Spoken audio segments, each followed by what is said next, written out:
Welcome to the Smoking Word.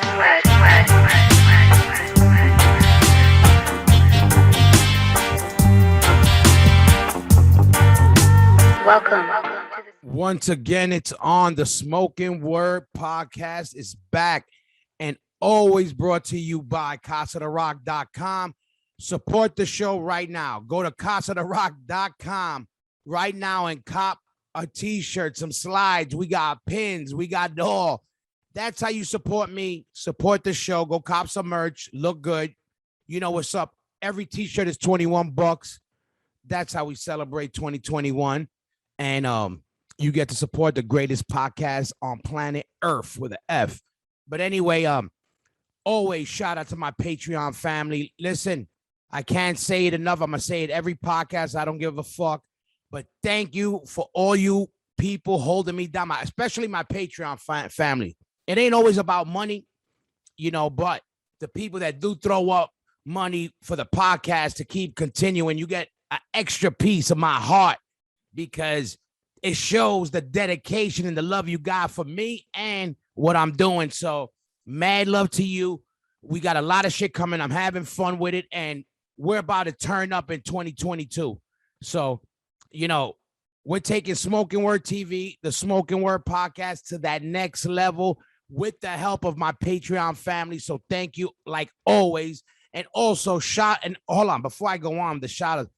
If you want to get down with the get down, join my Patreon family now at patreon.com/the Smokin' Word. Patreon.com/the Smokin' Word. That's how you invest in the podcast. Again, for you dinosaurs, if you like what I do and you want to know how you could support the show, jump on this, go to patreon.com/the Smokin' Word. And we got a couple of tiers where you get exclusive footage. We got a bunch of things on there that you can, you're going to have fun with. It's stuff that only you guys get. When I go on the road, I take Patreon with me. I try to give you something that the rest of that all the civilians don't get. So, but shout out to everybody showing love all over the planet. That's the great thing about the Smokin' Word podcast. Our family is worldwide, and that's how I want to keep it. So shout out to the worldwide Smokin' Word podcast family. We're taking over YouTube. So go to Smokin' Word TV. Make sure to subscribe. Listen, for everybody else out there who don't want to give money because you don't got the funds or you're just cheap, because a lot of you cheap motherfuckers out there, to support and to subscribe is free. So go right now. I'm going to give you a minute right now. You're going to see on the bottom, it says subscribe. You're going to hit that button. There's a like button next to that. Hit that shit too. So blast that shit. Support. Follow me on Instagram, Hoya Rock 357. Follow the fucking podcast, Smokin' Word Podcast on Instagram. Make sure you subscribe to Smokin' Word TV. We're going to turn that shit up. We're hitting that shit hard. We got a lot of plans. The pandemic may have changed the world, but it didn't fuck with the grind. And we've been grinding, and we got a lot of shit for you guys. So, again, shout out to everybody holding me down. Shout out to fucking the Hella Hot Sauce family for keeping the hot sauce right. Go support them. All fucking real ingredients, all that good shit. I want you to go right now and support Warlock Cabinets. You might have seen it on my Instagram. The Hoya Rock box is ready to rock. Custom cabs, go support them. Great work. Hardcore motherfucker. Out of Massachusetts. Beautiful work. So make sure you go support him. Go support the underground. Go support everybody's podcast. Go support everybody's, go cop that merch. Listen, I love the Misfits and I love Metallica and Foo Fighters and all that shit, but they're rich. So go support the underground. Not just the Smokin' Word, but everybody keeping this movement alive and everybody living in the trenches. Anyway, my guest today, an old friend, an OG from the New York hardcore scene, and probably my not my first, but probably the first certified professional carnivore I ever met. my boy, Nick Solares. Let's set this shit off.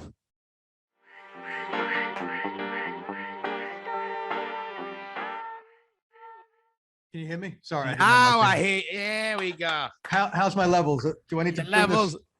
You gotta say my levels, like the rappers do. Turn my levels up. You see the mic? Oh, you can't. It disappears into meat. So yeah, I'm speaking, I got the same background. I did. My arm disappears. I'm speaking into a porterhouse steak right now. Yeah, that's what I was gonna say. Listen, I wasn't even expecting the background, but I'm glad you came hard with that background. Oh yeah, because otherwise it's just my fucking tiny apartment in Manhattan. You know. No, that's all right. You see, behind mine is my mansion. But I said, right, you're in Florida, right? Yeah, I'm in fucking South Florida. I've been out here for like maybe, I don't know what, 7 years or some shit. Hey, it's a good place to raise kids, right? Yeah. I'm glad, and it was the right move. Well, I ain't getting into whatever, but I think I picked the right spot to kind of to ride some of this crazy time. Oh man, yeah, I was down in South for this shit for most of it. Yeah, I see you. What is it with these fucking things? Yeah. Well, they're natural. At least when they burn, you've seen the thing. They turn black. I can't open the fucking. I can never open this tin. So I'll tell you the best. You want to hear something funny? My boy, right? He hits me up and he's like, "Yo, I got something for you," and it's like the pack of cones for Raw. Whatever, the 20-pack, 50-pack. But the reason he got it was his mom's gave it him thinking it was those candles to take your earwax out. No way. Yeah, that's hilarious. When he told me that, I almost don't want to even touch him just because of that. I'm like, the ear candles are amazing. But what's the deal with that? So I seen you fucking riding bike. Fucking, first of all, people our age should ride bikes a little bit more civilized than the way you ride a bike. Well, people our age should be doing everything more civilized than the way we do it, man. Yeah, well, that's true. But I seen, I know you always did, you trained. I know you boxed. We'll get into that for a long time. But what's up with the riding? How long you been riding for? So I started riding downhill mountain bikes back in the 90s, like the Coney Island high days. Like when the first Madball record came out, I was fucking riding back then, right? All right. So you were riding, but you were riding like the mountain bikes like now? Like, are you riding now? Or I was riding mountain bikes, but it was like the A7 of the sport back then. Yeah, you know what I'm saying? Yeah. Like there was nobody doing it. And like we had these crazy big bikes that were all steel built in Brooklyn. And we were learning as we went along. I stopped riding like maybe 15 years ago. Like I just got into food writing and my life went on. And I just stopped going out to the country all the time. And going back to the sport, it's like Encino Man. Like, mate, like the fucking technology is just off the hook now. Everything is fiber and it weighs like nothing at all. And it's like the stuff these bikes can do is just phenomenal. Like, so I was during the pandemic, I ended up going down south. And somebody very nice bought me a mountain bike. Wow, that's somebody nice. If they want to be nice, I like Ferraris, I like Mercedes Benzos. Yeah, well, this was about. It wasn't expensive for those cars, but you believe me, for the cost of a good mountain bike, you can buy a motor. You can buy a real car. Hell yeah, I know. Mikey, my drummer, he's a big biker guy. He's into mountain biking, and we always talk bikes too. And he tells me, they could run you. Some money, but I also know I see it with him how when the fever bites you, the bike thing, it bites you. And then when you crash, you gotta replace everything. That's when the money comes out. We're recording this, right? Like, you edit it down? Yeah. If needed, good. I leave it as raw as possible unless something comes out that people don't want. It'll be as raw as possible. Yeah, exactly. Raw. Listen. We keep that shit raw, so you should be freaking rawing up this fucking podcast. Listen, that's how I like these steaks, pretty much raw. Exactly. We're gonna talk steaks. We're gonna talk that because I got fucking questions. Like obviously the other day I actually hit you up and it actually, I had a good turnout. But how did that come out? It came out good. I went a little bit more than I wanted to, but the reason why. My son, I was worried he wasn't gonna eat it like you should eat it while the thing is bleeding. Listen, it's how old is he? Just turned 13. Yeah, until you're like 15, 16, you get a pass. You can put ketchup, you can put ketchup on a hot dog until you're 12. After that, even in my house, I'm like, no, you better put mustard or leave this shit like that. Exactly. You know the deal. Like, yeah. You know the deal. And then so I know the bike. so I know you were early, and when you were doing writing early, it was in the city, or when you were just going down south? Back in you mean the old days? Yeah, in the old days. Back in the old days, we would do it in we would seek out ski mountains, right? Like, and you put your bike on the chairlift and it would go to the top and you ride down the ski slopes and through the woods, right? And then you'd have to drive like 3 or 4 hours. Now they have bike parks in New Jersey. They have places everywhere. It's great. You know, the other thing I started doing is riding BMX bikes, because when I came back to the city, I couldn't get out to the country anymore. You know, I was like, so I started riding I have an old Brooklyn Machine Works, like park bike, which is like small 24-inch wheels. So I ride BMX almost every day of the week. It is the best workout. Yeah, I see you with the BMX. That's why I was wondering if originally you came up with the BMX riding. No, but it was really just the other kind of street bike, whatever, mountain bike riding. Everything that all the stuff that you would have expected that I did when I was a kid, I didn't do any of that shit. I was into punk rock back then. Yeah, you know? yeah. Now it's like occupying your fucking. I was like, yeah, I stopped everything like that. You know, like the only sport we did, me and Tommy Carroll back in the days, we started boxing. Boxing, right? Yeah. Like that was. So we're gonna go before that. So I want to go back, because this is the shit with you that already that people may not know, or people do know, and always, but with me even. So where were you born? I know where you born, but when I've never learned when you came to the city. I know you've been to the city forever. I was actually born in New York City, moved to Italy almost like within like 6 months. All right. In Italy for a couple of years, because my family is Argentinian, but being Argentinian, we're mostly Italian. Okay. So we were in Italy and then moved to London in like 1970. Okay, and that's where I know more for. So I know you had, you know, your family was a mix, and I didn't know actually Argentina, but I knew there was a mix. And you know, I'd never been to Argentina until 2 years ago. Oh, I love it. I went there. It is amazing. And especially for you eating meat. Are you kidding me? Bife de chorizo everywhere. And the funny thing is, like, all the stuff that my mom grew up cooking for me, right? I was suddenly like, oh, that makes total sense. Like, they put raisins in their empanadas, right? Empanada, same thing. My mother would make a cottage pie, which is beef and with a she'd put fucking raisins in it. I was like, what do you do? Why? Like, I never understood it. Like, everywhere else I had cottage pies, there was no raisins. There was like carrots and peas in it. So yeah, it all kind of makes sense. Like the pasta recipes, like they were just slightly different to what I was used to, right? So also, because I always knew it was a mix, and I thought you were part English. Obviously, you know, you came up. I'm culturally, I grew up. I mean, I'm an English citizen, and I grew up in England, and like I have a funny accent, right? But really, I'm just wherever I am, I'm not from there. Yeah. It's always been that way. Like, that's why, like, hardcore and punk and all that stuff, like, we're all fucking outcasts, right? At the end of the day, like, everyone who's into the scene, no matter where you come from, you could be from like the poorest family, the richest, it doesn't matter. There's just something off about you, right? Yeah. Like, you don't. But what I loved was this was a thing with you, when you always heard with England and that, and, you know, obviously all of us, you know, we came up with in the scene. A big part, we were all skins, you know, same thing with us. We were hardcore skins. You were either hardcore skin, hardcore punk rocker, you know how it was, or whatever it was, just a hardcore kid or whatever. And then they were like, oh, if you know how it was, especially in New York, if you were anything skin, London, okay, that's what we looked at as Mecca. You know what I mean? And because that's where the star came from. Exactly. And it's just ironic though, if you really, I mean, look, I grew up in England and I love the place, and like, I still think of England as home, but the reality was, punk rock is American. Like, of punk course, rock came from America, right? Like, facts. You know, I don't care what that. Did you see that? I think it was on Showtime. They had Marky Ramone and I saw that, and Johnny Rotten arguing and stuff, right? But yeah. Like, look, punk rock is American. Rock and roll is American, right? Without rock and roll, there is no punk rock. Of course. And so it was, you know, we had that influence. And coming from England, like, I grew up, like, to me, the year I really grew up was 1979.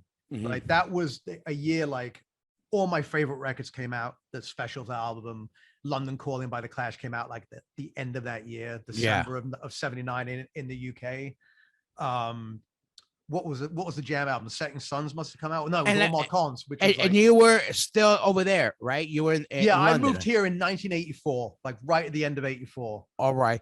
And then I moved to the Lower East Side. Like, I basically left home. My whole family moved here, and I sort of like all of us, like, I just wasn't cut out for family life, you know, at that time. For sure. And coming from England, which you think like, oh, England had like this incredible youth cult scenes, and we had like punk rockers and skinheads and two-tone and new romantics and mods and rockers, and like it was really diverse. At the same time, like England's an incredibly repressed place, and like coming to America, even though like punk rock was smaller per capita, and as a percentage of people that were into these alternative lifestyles, like America was way smaller. But the fact is that you almost that gave you anonymity. You could seep in through the cracks, and like New York, moving to New York when I was like 16, was like something else, man. Back in the 80s. I mean, I don't, of course, you grew up in the city. It was it was just a different world. Yeah.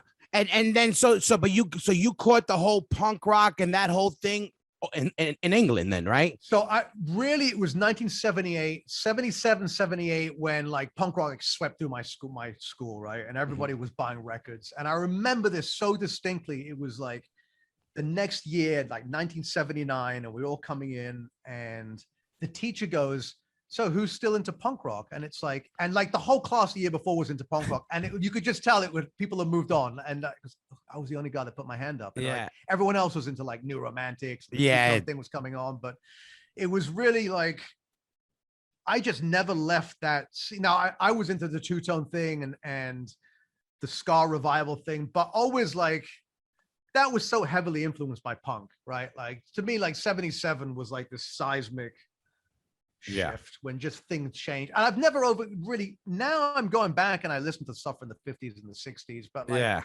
I was almost Maoist in terms of like nothing before existed, right? Like the Clash song, 1977, no Elvis, no Beatles, no Rolling Stones, like none of that matters. It's all done. Like this is the only band that matters. And that's when history started, was in 77. And I wouldn't even listen to music, from like other eras. Now you go back and you're like, oh yeah, Chuck Berry was like more punk than punk, no, absolutely. The older you get, you see, that shit was right in your face. The shit we would like kind of not even give them a second to it. Like, yo, that's the more punk, wild out, fuck you shit, because they were doing it at a time when you couldn't do that.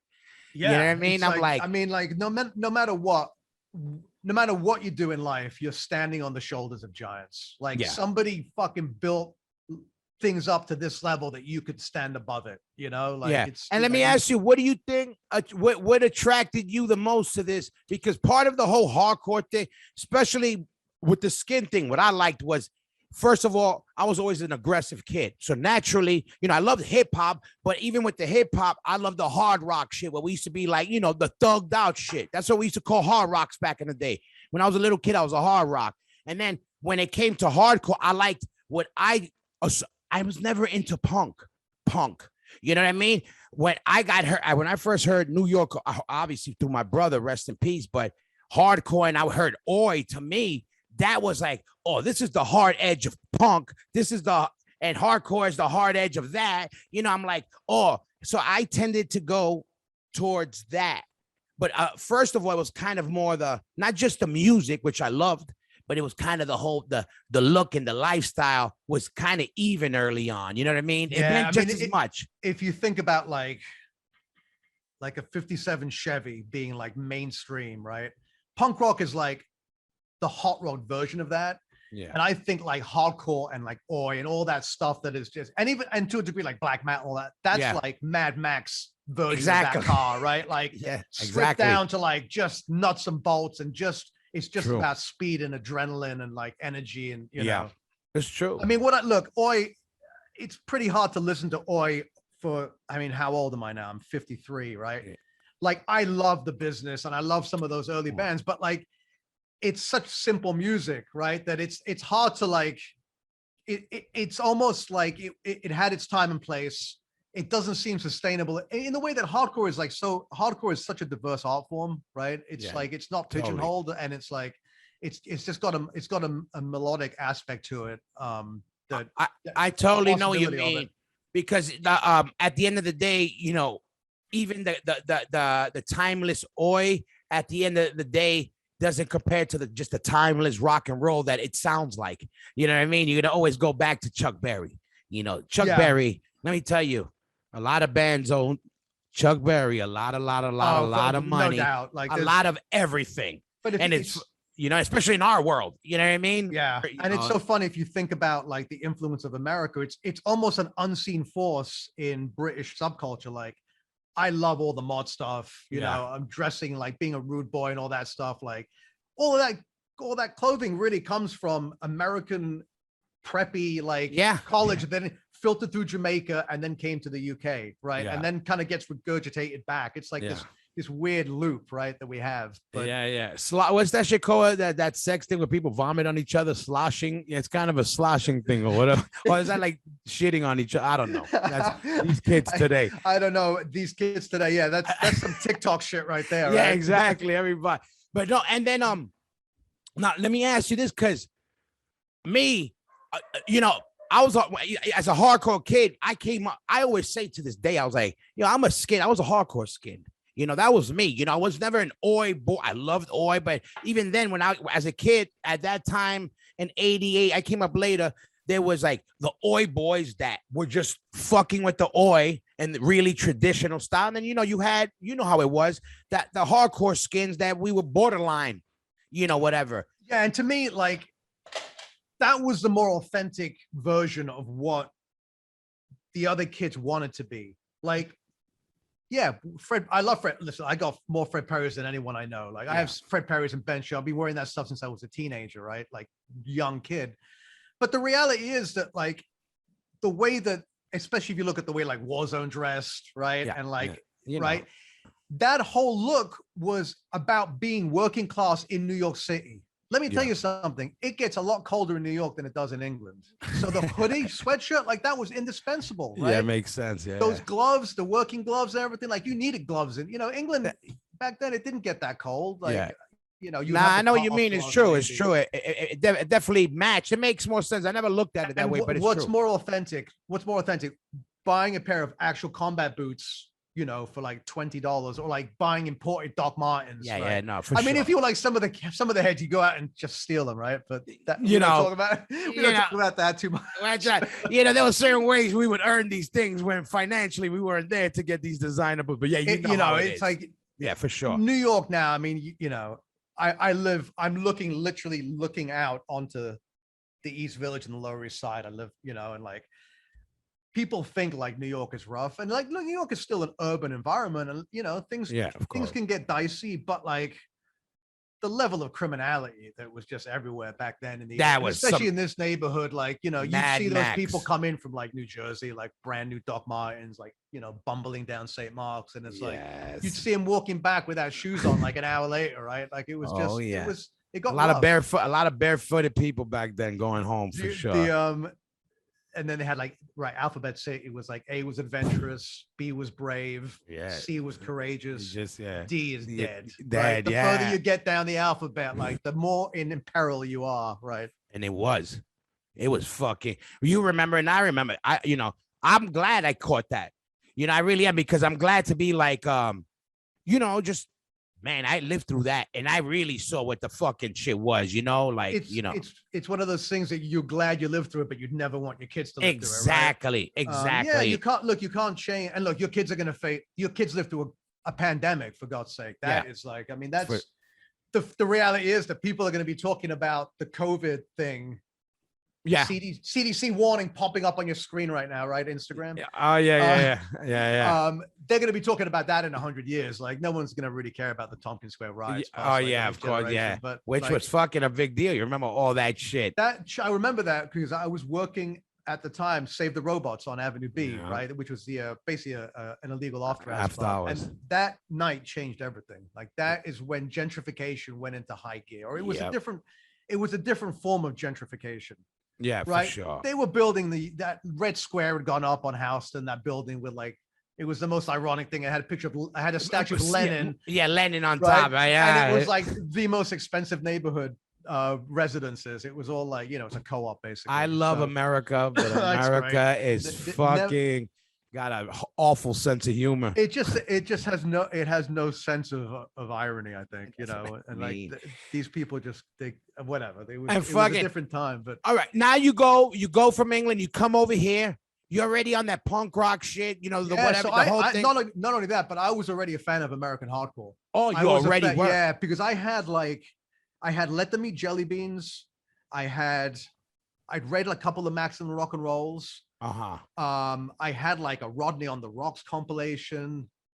I had a DOA album. I had a Dead Kennedys record. Oh, so you had some shit already. Yeah, because look, by 1983, 84, like record shops in London, like HMB Records, you know, this is still vinyl. You could go in there and flip this up. But like the Virgin Megastore on Tottenham Court Road was like, they had a new American hardcore section. Wow, that's great. So I had like the Farts single, like kind of weird. Like, you know, I think Alternative Tentacles had a pressing plant in the UK. They sold a lot of records. Like when the Dead Kennedys came to the UK, like they sold out big places, you know? Yeah. And Black Flag toured there. Like I remember that like it was when Henry got really long hair and they were getting booed off like every stage. Yeah. And it's like, the irony is, and I'm not the biggest Black Flag fan, but like fucking hell, could there be a harder band? Like there was nobody in London playing music like that. You know, like you had to go to like Stoke-on-Trent and Discharge to hear something like that. Exactly. Intense, Shout out to Discharge. And you know what? I love England. I always, you know, something about, I don't know, being a New Yorker, since obviously the roots are there, being in New York and there's something about, I love all of England. There's a connection. But that London and the New York, I swear, we spent, this was the first year we don't spend December, Christmas time playing the UK. And it was one of the biggest bum outs I've had in years. Where, you know, I'm like, oh, I've been there for the last 20 years. I swear, not being able to be there, because if I'm not in New York, there's no better place than New York City for Christmas time. Right next to it is London, because it's the same shit, but even nicer in a way, like a little bit more swift. When I was taken from that bothered me the most, because I love that feel, that vibe, that, you know, the weather, it's a little wet. It's how Christmas time should feel. What exactly? You need weather. Like, I mean, I've never been to Florida in Christmas, but it just doesn't seem like it ain't the same. Right, you know? It ain't the same. I want to be a little wet. I want to go to a pub. I want to eat pub food. You know, I want jackets hanging. I want people walking in. I want the entrance of the way to be a little wet. You know what I mean? I love that during that time. I'm like, you know, and people, you know, the little they have it a lot in Germany, those like Christmas markets, you know, and the squares, man. And you know what was a big fantasy for us back in the day? Madball was, you know, obviously we go to London the first time. Okay, Skins, where we're gonna go? Take us to the Doc Martens store. What was the fucking the Last Resort or whatever? Exactly, which was long gone by then, right? Yeah, but, exactly. Oh yeah, but whatever, we went to whatever Doc Martens store. Like Carnaby Street and the Merc and all that stuff. The 101, we walking in there, we want to, you know, fucking Everlast shit, Doc Martens shit, just to even go and buy laces. We couldn't afford this shit even there. We're like buying laces just to say we bought them there, you know, and shit like that. But it was fucking great. But then you come to New York.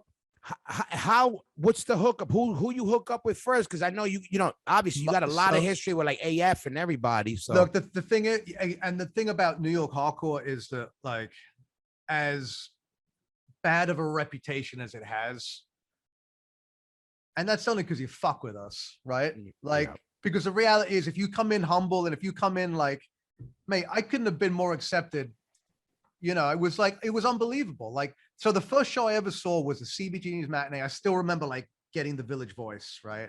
And looking at that black, that long rectangle and the Sunday matinee our eyes were trained for that already. Yeah, it went down to that 2/3 down because you didn't give a fuck about all the art crap. And it's like, you know, and then that said, we probably missed some Blondie. Yeah, we missed all the good shit. We missed everything we want to see now. Everything we fucking wish we would like cross it out, cut it out. So when it was, and all due respect to the bands I'm about to mention, but it wasn't the greatest first show to see, but it was like Creep Cough, Yellow Scab, Blood Clot without blood clot. There you go. The bloodless clot. And a band called Expletive Deleted. Oh, wow. And where was it at? CBGB's. It was my first matinee. Yeah. Oh, your first $3. Wow. Yeah. And I met Bags that day. So Bags was one of the first rest in people peace, I met. Bags. Wow. And that's an introduction. If everybody don't know who Bags is like who we would put him in Greek mythology. He's a bad motherfucker. He's best known for biting Hilly's son's thumb off. But, yeah, you know, there's a lot more. There's a lot more to him than that, right? I mean, he was a bad. You know what? I shout out to Bags. You know, one thing I felt real quick because you brought up Bags. One of the last times I saw him, you know, I was a young gun or whatever, but he gave us a lot of props, and I was like, coming from him, I liked it because he, you know, he He was one of the real Old school, live yeah, motherfuckers, yeah. you know, from And that totally, era. totally crazy. Nut job. Shout out to Bags. Rest in peace. Yeah, and I mean, I remember when he came. Here's a backstory that has just randomness. Like when he got out of prison, I had piranhas. I had this big tank of piranhas, right? That me and Roger used to keep piranhas together, right? And we went to the pet store to get, he was like, oh, I want to see the piranhas get fed. I said, yeah, come on, I'll go get some feeder fish. You know, in pet store, they sell goldfish by the 100 count, right? And then they had the fancy goldfish with the big bubbly eyes. It costs like $3 or $4 each as opposed to 300 for $3. Yeah. So he's like, let's feed him one of those. I go, okay, let's do it. Right. So I'm like, line it up. And the guy's like asking Bags about, oh, so what kind of tank do you have? And he's like, I don't know. I was like, it's a 55 gallon, playing it off like we're going to keep this fish alive. And then after a couple more questions, Bags just blurts out like, no, it's for food. And the guy is like shocked. He's like, yo, you can't sell. I'm not selling you. He refused to sell us the fish. And we were like, what difference does it make? Yeah, like, right. I'm not, I mean, the like you're taking a life. One goldfish life is the same as the other goldfish life, Yeah. Anyway, but Bags was just like no filter, like was just like the most honest guy. Like he just wouldn't, it was just, he was. And he was one of your first introductions was Bags, huh? Yeah, and John Joseph was there. Like so Block Hot didn't have John Joseph, but John came and sang a song with them. And it was like not a big matinee. I mean, there was maybe I don't know, 100 people there, but like the next week was Murphy's Law. And that was just like meeting people, like you get hooked immediately, right? It's like Murphy's Law is that's heroin. But that's the heroin. Coming heroin. in like it was heroin, crack together. It was so long ago that Jimmy had a full head of hair. Amazing. I remember coming in, he was wearing that destroyed cheesecloth, like that old school punk rock thing. Like that eventually got like that thing got that got shrunk down. Like they washed it and dried it by accident, and it got shrunk down to like a midget thing. Like maybe the late great Steve Poss could have fitted into it. I swear, right? I was just thinking, Poss. Shout out to Poss. I love you, Poss. I'm glad you said. I swear to God, right now I was thinking in my head, Poss side. I didn't say it. Oh, of course. Yeah, I mean, there's so many people along the way, like, as you get to be this age, like, and definitely going through the scene, like, we've lost a lot of people. I mean, speaking of Murphy's Law, to violence, to to drugs, and now we're getting to the point where we're losing them to the ravages of age. And the fact is, like, we're not. Look, any of us who grew up in the scene, we're in like mid to late 40s to like mid to late 60s, like. That's not really technically old, but when you think about the lives we've lived and the things we've seen, like it takes a lot of toll on you physically and everything else. And like, for sure, you and I have both gone through like major, like COVID, it was fucked up, and we lost people from the scene. I've lost people I knew, and in my new life in the industry, we've lost a lot of people, and it had a ravaging effect on restaurants, on touring bands, on nightclubs, everything we love. Right. At the same time, like, New York is coming out stronger, more viable, and a place where young people can actually afford to go out and do something, because New York was just a bastion for the rich and the famous. Right. It was getting so expensive. The only restaurants that were opening were like rich people tasting menus. For sure. It definitely changed, it kind of reset everything, and it's like, there was that level of criminality that I talked about in New York, like, definitely during the pandemic, after the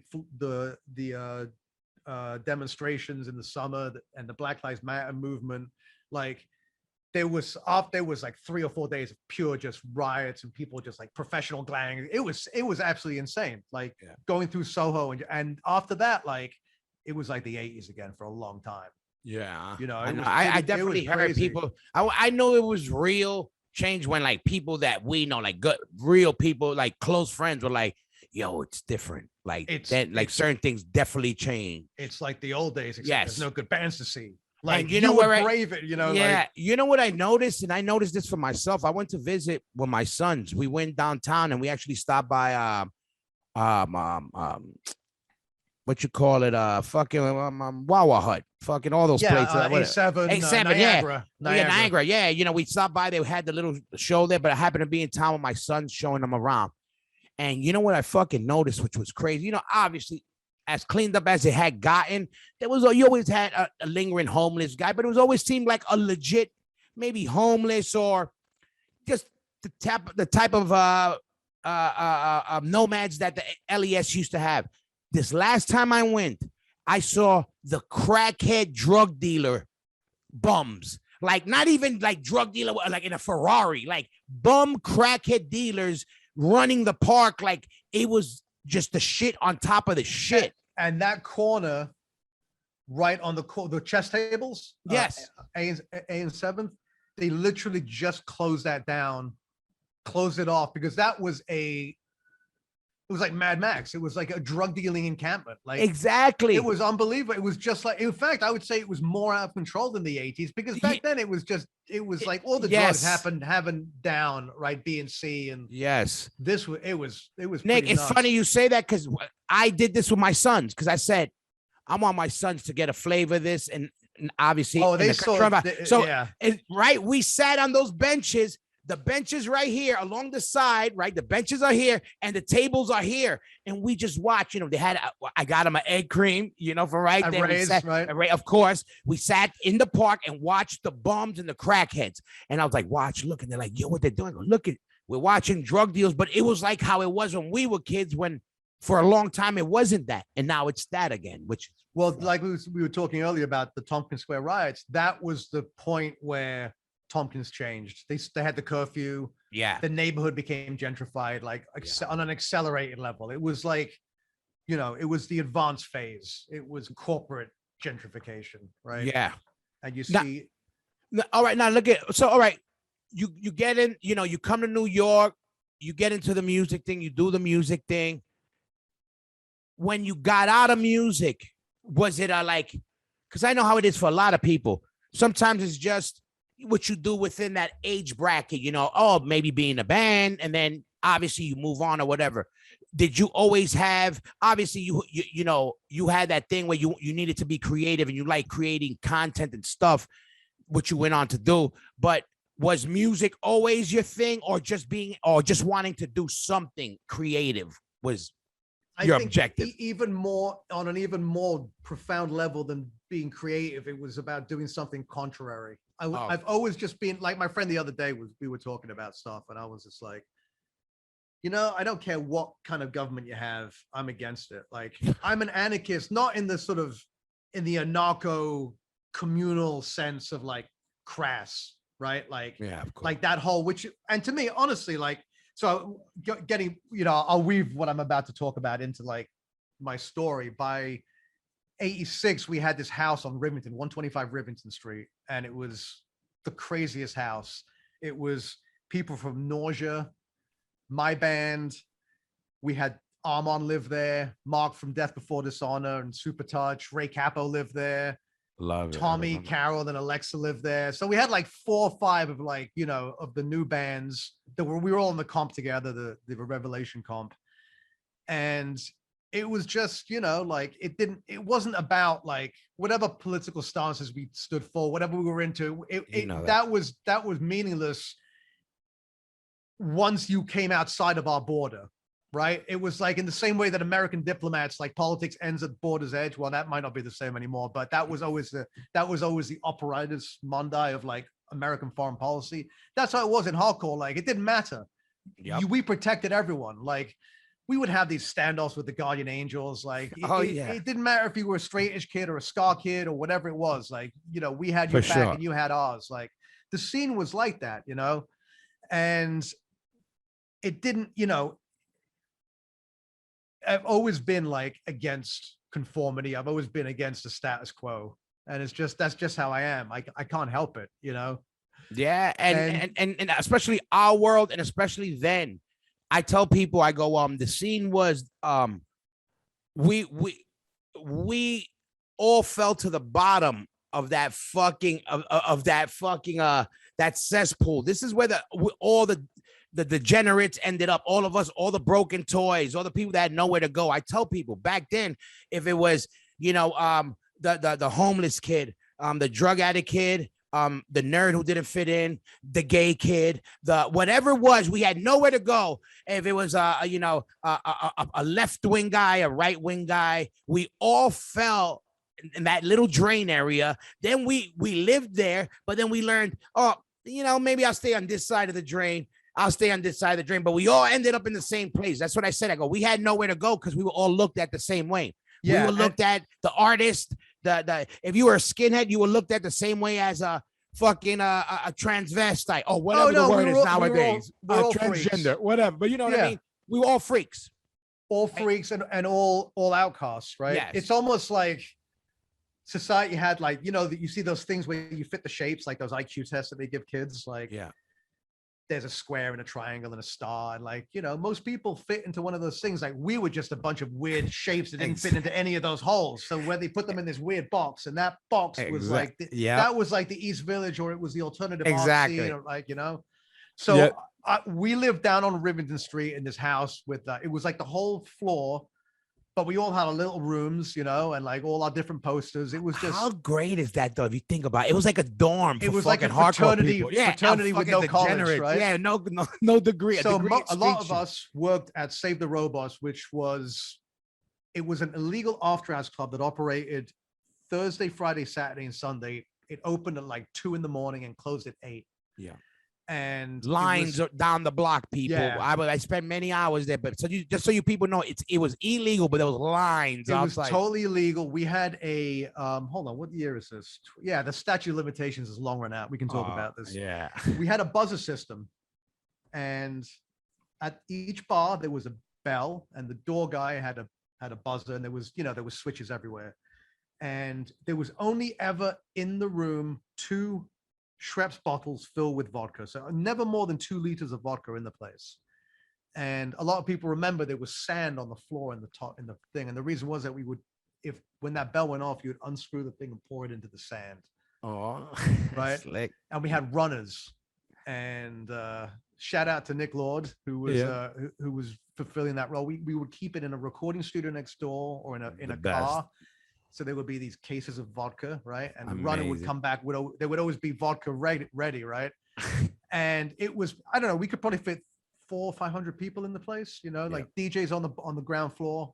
And then the top floor was more of a bar with the sand and everything. And it was like literally every touring band, every celebrity would come through there, it didn't matter. It was great. Every scene would coalesce around there because it was like the only place to go, unless you wanted to go to like the meatpacking district, but that was another kind of scene altogether, right? Yeah. This was a general scene for music and like just the bar to go after. That's what it was. I remember. It was so that was like, it was, and back then there was, remember the gas station across the street? Yeah. It's now a giant condo building, but it was like this crazy infrastructure of like welded, like. And later on, Godzilla. Remember Godzilla? Yeah, exactly. Yeah.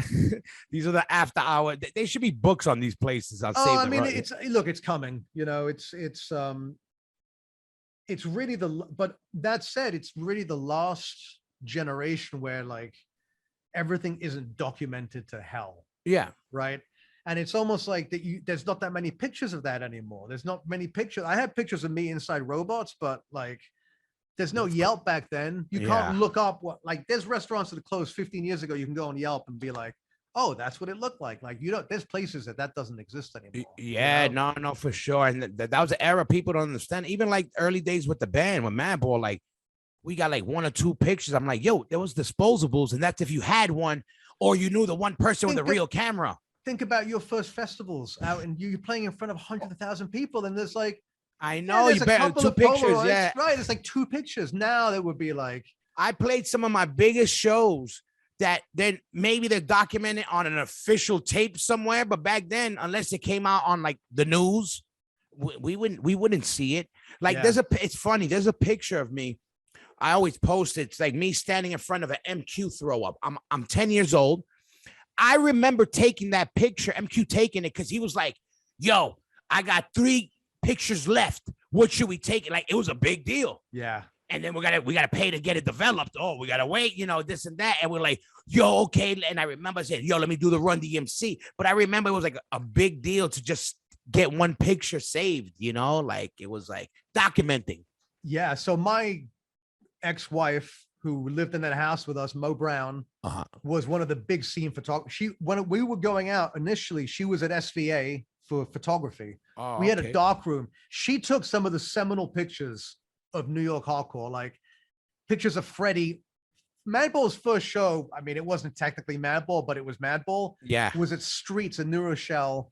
It was that, Madball, YDL, Agnostic Front. Hard and it was like Freddie was, I don't know, 15. Like I used, not even, he must have been like young. 13. Yeah, 12 or 13. I used to babysit him in the back in those days. Yeah. No, I've seen some of those pictures with you and him, as a matter of fact, not too long ago. Man, he was always like, there was just something always about, like, he was just always a step ahead of not just his generation, like fucking everyone around him, you know. It was like, he's an old soul. That's why ever since he was young, he was like that. I guess being around older, people, he was always I mean, look, the whole life, and then having Roger in that life and everything. Shout out to our brother, who I think today I just got the news, right? Yes, I just saw. I'm glad you said that. Big shout out to, we love you, Roger. That I just saw too that he got out of the hospital. So I'm glad. I was like, but that, that's going back to like, it's like, and life on the road is rough, man. It's like, for sure. No, we're getting at that age. We talk about it. That's what I'm saying. I see you riding, and the same thing when what I did during this pandemic shit, and losing family members. You start, and we're getting at that age bracket exactly where we're losing people. We're losing people to partying. We're losing people, like you said, to age. There's even people way younger that are dying, that are from ailments or just whatever. And it's, it either opens your eyes or you keep pushing it away. I did that for many years. I mean, you think about like how much worse modern life is in terms of like the shit that the pollution around us, the shit they put in foods, the type of foods they're selling. Like, even back in the old days, like how big was a Big Mac meal in back in the 80s? It was like a fries. I mean, it was like this big. Yeah. There were no gallons of everything. Exactly. It's like the shit out there. And look, it's over the top. Look around me. Obviously, I love food, right? Yeah. But the kind of food I like is like a quality. Food. Yeah, exactly. It's like real food. And you know what the problem is with that? It's the curse. It's what I love about America, and it's the curse of America. Go big or go home. I love that about America, that we got those balls, and that's why we are great, because we learn. When we love something, we get the best from wherever. Bring it to us. Let's learn it. We're gonna learn. Pick your brain. We're gonna do it, and we're gonna do it bigger and badder. But unfortunately, we do the same with foods and with the indulgence of the good things in life, which we know we can't do all the time. Well, and look, some of this is part of the problem is that things, and I don't want to sound like the old guy, it was sound like the old guy. It wasn't tough. It was tougher in our age, but the reality is that it's been every preceding generation had it tougher than the subsequent generation. That's just a reality, because no matter how fucked up things are right now, our freedoms, our opportunities now are greater than ever, right? And what's great about America is that it is more than any other place on earth. There's the opportunity for redemption, right? Yeah. And that's, America loves to come back because America is always coming back, you know? Yeah. And like, we're going to make it out of the pandemic, and let's hope that, we were getting fat and lazy. And I mean that, like, physically, you and I were fat and lazy, and then culturally, America was fat and lazy. And, maybe that's like, maybe that the pandemic is like, will reset things a bit. Like, look, the stuff that we love, culture, like music, fashion, hip hop, graffiti, all of that street stuff. And then you take it even back to like the cinema from like the 70s and like, like those great American films, not like the bullshit stuff they have now, like, Hollywood, like blockbuster stuff, like, The French Connection and Steve McQueen films, and like, that all came out of economic turmoil. It came out of cultural turmoil. When you're soft and fat, you get the 90s. And all due respect to these people that have made millions of dollars from making pop punk records, but like, pop punk to me, like that whole, what happened with punk rock when it sort of broke out into the mainstream in the 90s, like that, that to me is like, you've then changed that Mad Max vehicle back into like a fairground toy, and it's going around a Ferris wheel now or something. You know, it's like you've totally like you've taken the soul out of what, you know, about the whole thing was like you can still be contrary to the system and get through it. Like, and look, this is what I love about Madball and Agnostic Front. Like, you guys have made this your life and your career. You never sold out. You know, there was very few bands that you can say that about. I mean, like, forget the fucking punk bands. The only punk bands that I really think never sold out was Crass, and they've tried, but you know, like, you know, our bloodline comes from AF, and you know, coming from them, you know how that is we know no other way.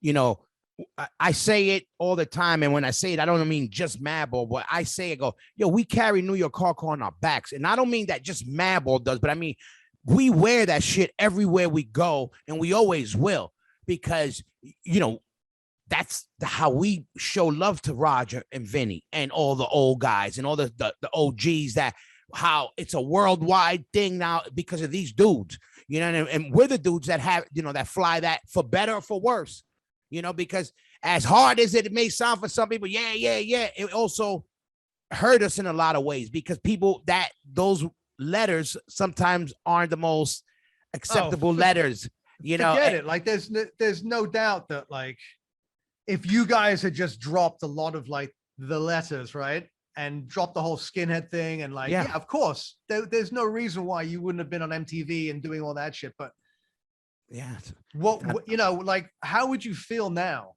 Exactly. You know, like that's the whole thing. Like, you still have to, at the end of the day, you still have to live with yourself, and you still have to uphold the legacy of what you believe in, right? And like, absolutely. You know what? Even more, having children, I know it more now than ever. I have some old people that I grew up with that ended up basically doing rat shit, and whatever you want to call it, and whatever, just being rats and being fake.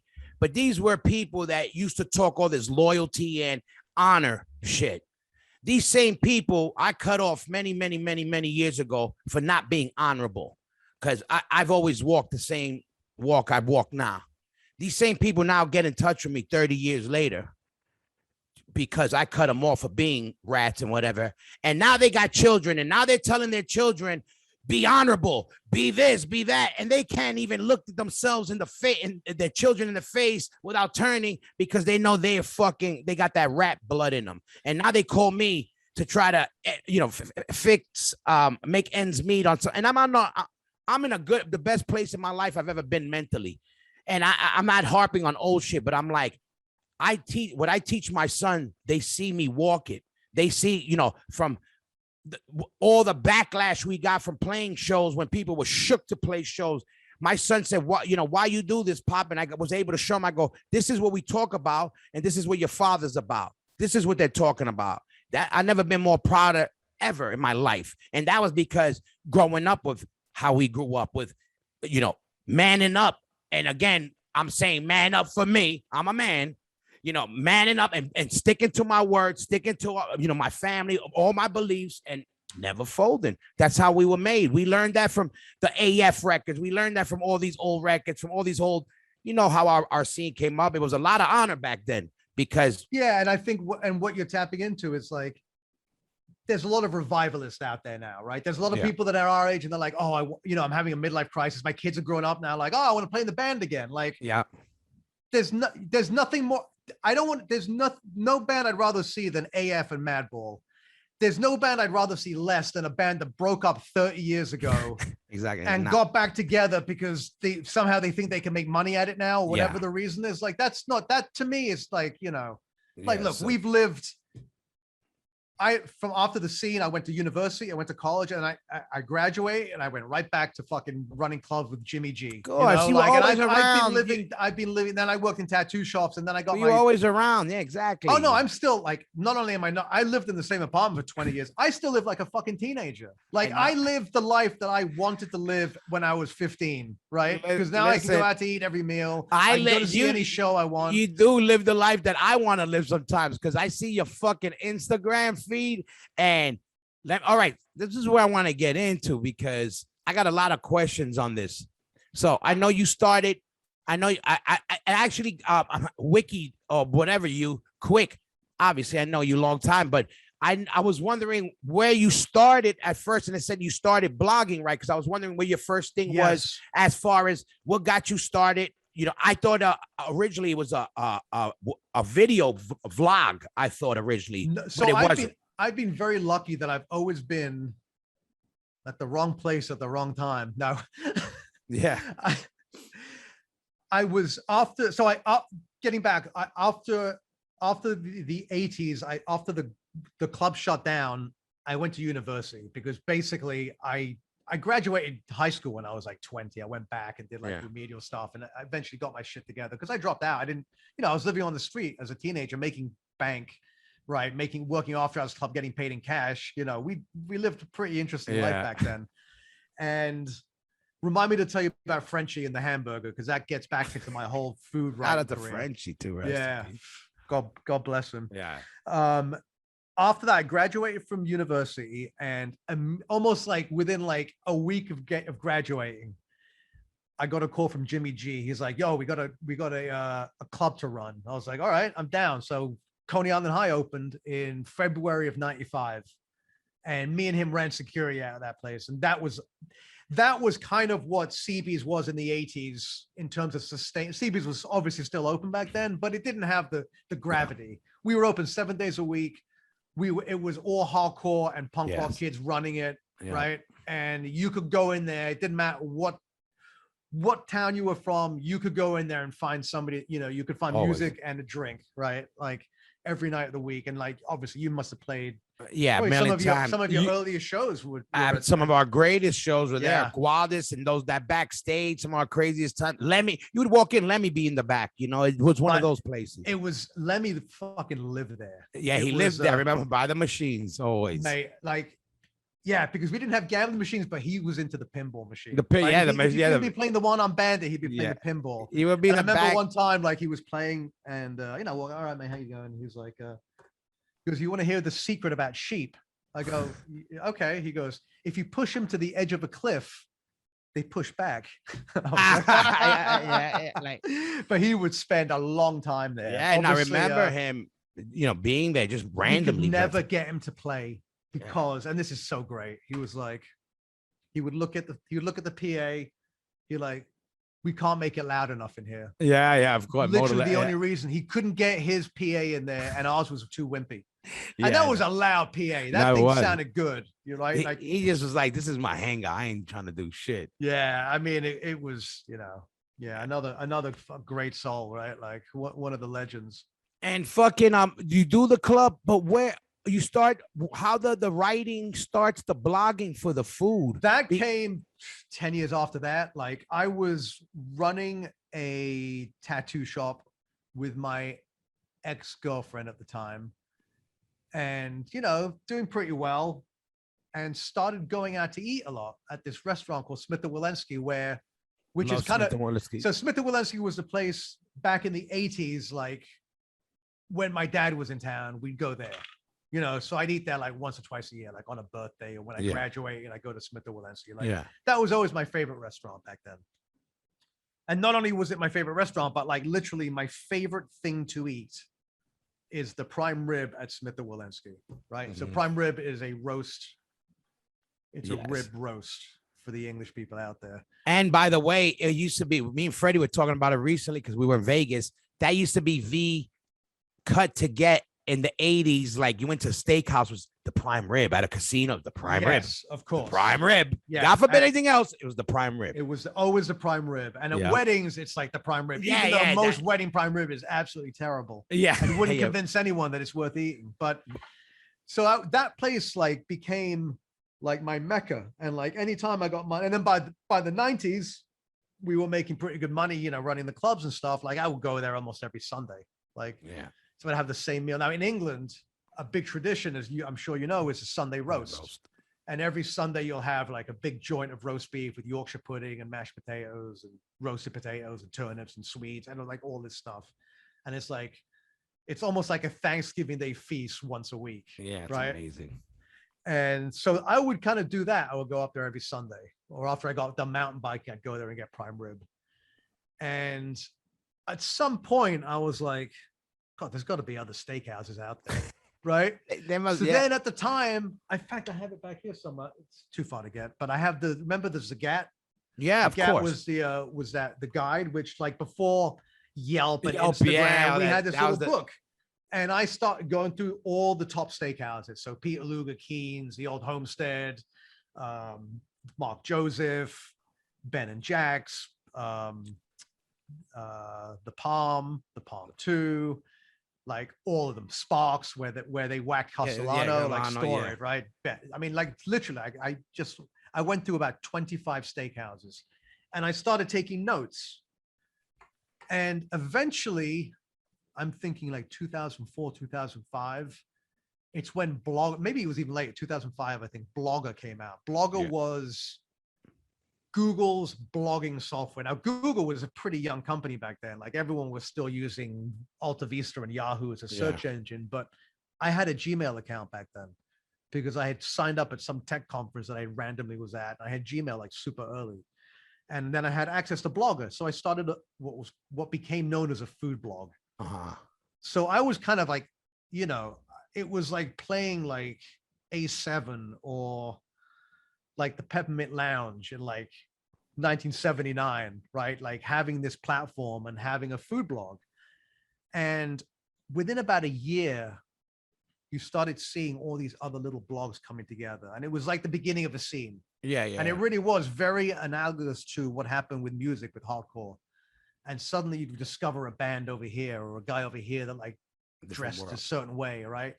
So you'd have a guy that had like a hamburger blog, or you'd have a guy that was like into like chicken and waffles or whatever. And it was all real specific. Like like pizza guy. Mine was beef aficionado, right? So I was really about high-end beef, like the stuff that we're going to talk about. Yes.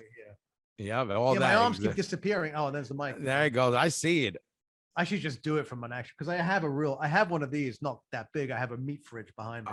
I know, that's amazing. So I started a food blog, and then within a year, I actually got contacted by Serious Eats, which was the first professional food blog, and they offered me a job, and it was like great $50 a review or something, which is like hell yeah.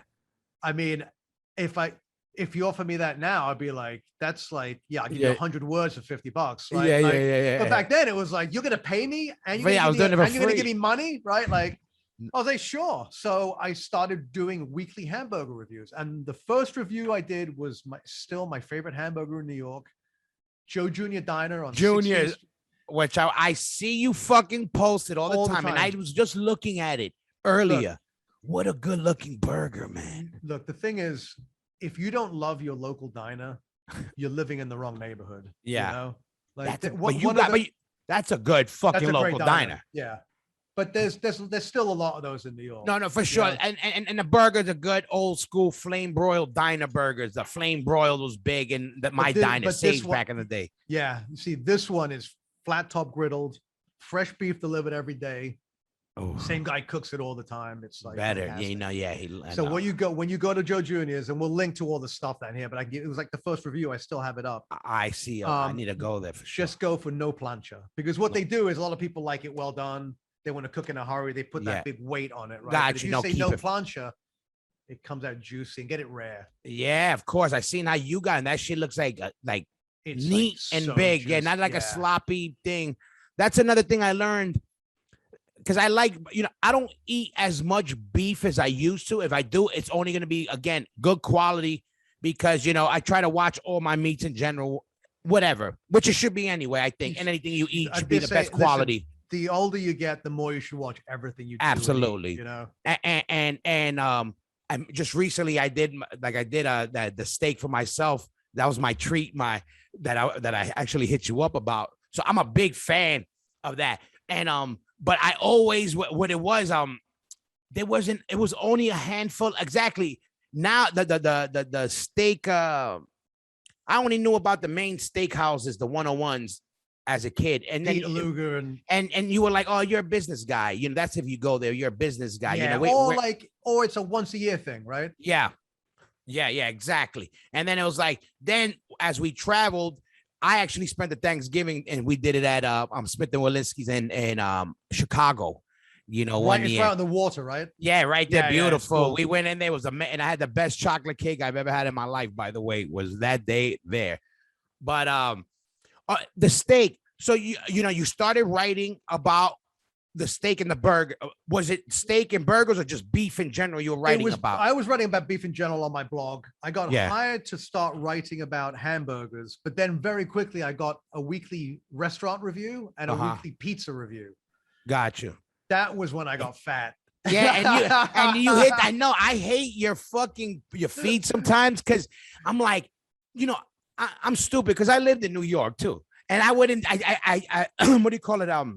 What do you call it? I slept on that, having all those places right at our fingertips. I knew it was there, and I would, whatever. And then when I moved away, you remind me of all these places. Even. I go to Joe's if I'm gonna grab a slice at Joe's. But when you grab a Joe's, you grab a Diner Burger. I'm like, fuck, Jesus, yeah, you're right, man. This spot and this spot. Real quick, you have to pick your best fast food chain burger. Fast food chain. Does that mean national or regional? Can it be like a small national? Like what's considered small region? Because the down low spots. It got to be the smallest. Chain like a Shake Shack, one of those, because they're chains, but they're not as big as like a McDonald's or whatever. Like to me, the two poles are like Shake Shack for the modern hamburger, and then I have to go In-N-Out for the classic American roadside hamburger. If you ask me, I did a video about this actually, but if you ask me which is the better hamburger, Shake Shack is a better hamburger. Which would I rather eat? I'd rather have an In-N-Out. Gotcha. And it's not, I also live like the original Shake Shack, which plays into my whole origin story, actually. Yeah. Because I remember when Shake Shack used to be like the local band that played CDs. Before there was stadium size. Everywhere, right? Like they used to be regional. So Shake Shack started out as it was an art project. It was basically the guys from 11 Madison Park, the super high-end restaurant. There was some festival going on in the park, and they had a hot dog stand called Shake Shack. And they had hamburgers, hot dogs, and milkshakes. And it was like a little stand. And then they turned it into an actual restaurant, like an actual burger stand that was like seasonal. So it would go from like October to May. I mean, I'm sorry, it would go from May to October. And October, they would close it down. And that was it. There was only one, and it was only open like we would go there on opening day, and we go there on closing day, like baseball season, Yeah. So you'd line up, and like the tourists would line up. Eventually, Shake Shack is good. I got one here too in Florida. They do a really solid job. I mean, it's really good quality products. And what I feel about Shake Shack is they're giving you for $8 a hamburger that should cost $12. Yeah, it is a quality. The quality is very good for sure. And look, I don't eat it that often because I love hamburgers, but from 2007 till 2017, I've lost count of the hundreds of hamburgers I've eaten. Like I've eaten so many hundreds of hamburgers, and I've lost count. I know, you're right, exactly. Of the hundreds, not just of the single hamburgers. You know what I mean? Let me ask you this. You had in Florida the Shula burger, right? I've never had the Shula burger. I haven't been to Florida. I don't think the only time I've been to Florida recently was I was in Tampa, and all I was eating in Tampa was Cubanos. Yeah. So they actually closed here. They had a location here, and it was one of the, like in a Shake Shack kind of way. Shula burger. Oh my, I think you would love it because it reminds me of the Junior burger you put up. Like, right, like that style. Yeah. Neat, and just a good quality, like from the look, the size ratio is as big as you want it, as big as a burger should be before being too big. Yeah, you should be able to hold it in one hand and like a joint in the other, right? Yeah, exactly. Or a cup of coffee or a drink or something, right? Exactly. But yeah, that to me, like the hamburger it's like the hardcore of food. You know, it is just straight ahead, honest American working class, like, pull yourself up by your bootstraps, like, real food. All right, now I got you. Now it's the Whopper versus the Big Mac. I tell you, my favorite burger in the planet, if I had to pick one, like hands down for whatever is a Big Mac. Yeah, I love the Big Mac because to me, and I never eat them. because I think it's I total barely crap now. But Oh because, yeah, because back the then same. McDonald's used to use fresh beef. They used to fry in beef fat. When you had it in the styrofoam thing, it was Yeah, the so you best. pour Big you Mac. and you open it up and you put the fries in one side, Yes. right? That I mean, so I grew up in London. We would drive across town from Oh, yeah. South London to Kensington High Street to the only McDonald's, Oh yeah. right? Like we were going out to like a restaurant, and I just loved it. Like the Big Mac. I remember graduating from the cheeseburger to the Big Mac. Yeah. Oh You know, I yeah. must have turned when I turned from like Yeah. That's when you 8 step it to up. 9, right? They were like, okay, you're big enough to get the Big Mac. And I'm Yeah. like, and the thing about a Big Mac is like it is such a timepiece because Yeah. it's about 4 ounces of beef and about 50 ounces of As of bread. everything Right. else. It's just yeah. like sauce, bread, cheese, lettuce, and then it's like, oh yeah, there's some beef there. By right? the way, It's like, yeah. by the way, there's a I- hint I of know. beef, right? And you know what I had also, and I actually thought of you. I think of you a lot when I hit meat spots, certain spots. I always think, oh, because you're always doing the rounds. We just hit not too long ago the White Castle in Orlando. Hold on a second. Where am I? Hold on. I have to show you this. Give me a second. Oh yeah. Disappear for a sec. I don't know. Oh yeah, disappear to the meat. Oh shit! Now you there. I'm jealous. That's How's the fucking. effect? Yeah, look, you're still there. Oh, yeah, there you go. You damn, those are rows of aged steaks, which I'm gonna ask you soon. But this, you got White Yeah. Castle sneakers? What you got there? I absolutely have White Castle sneakers. Oh shit! Oh snizzy!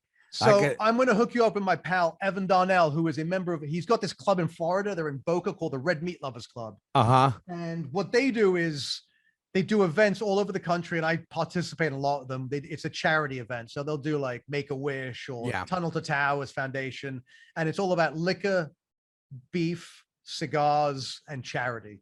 And being a membership has its privileges because he sent me a pair of amazing. Puma.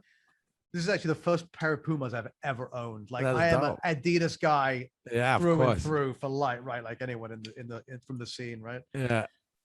Oh, Yeah, the White look at that. Castles, yes. With the See, yeah, I see the man. tongue. Yeah, that's The dope. tongue, The castle, that's and legit. then on the back, oh, how is this gonna work? I'm trying to show you. There we go. There you go. There you You go. see, so it's the patty with the 5 Yep. holes. People don't realize That's the patty. the White Castle. We're going to talk about White Castle inventing the modern hamburger because they did. But White Castle punches 5 holes into their frozen patties so they cook quicker on the griddle. Yeah. So when you're looking at that, you're like, oh, it's not that small. It is that small because there's 5 holes punched out of it. Yeah. So then yeah. this thing has Crave written on the sole. That's amazing.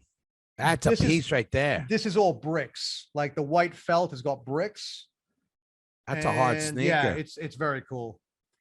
That's And all. it's- We just hit that and it was fucking good. It's I good. gotta I'm say, telling you, they man. had a good one. When I got these, I rode up to Harlem to the only White Castle in Manhattan. I got Uh-huh. a couple of cheeseburgers. I was like, Yeah, this is a damn fine cheese. I mean, it's look for frozen food. It's of damn course. fine. Yeah, for It's damn exactly for fine. what they're supposed. I tell people they're like, oh, we got to remember what it is. We're for this is a go-to spot, 24 hours. You're paying a couple of bucks for it. I mean, come on. Exactly. Look what you're Like, paying for. Exactly. Like, And yeah. still you get a nice little box for everyone. Yeah. And the little, you got your little cheese, it's a look, it's a cute little look, what I mean? Like, it's so dated. I love it. Right? Oh, I It's, know.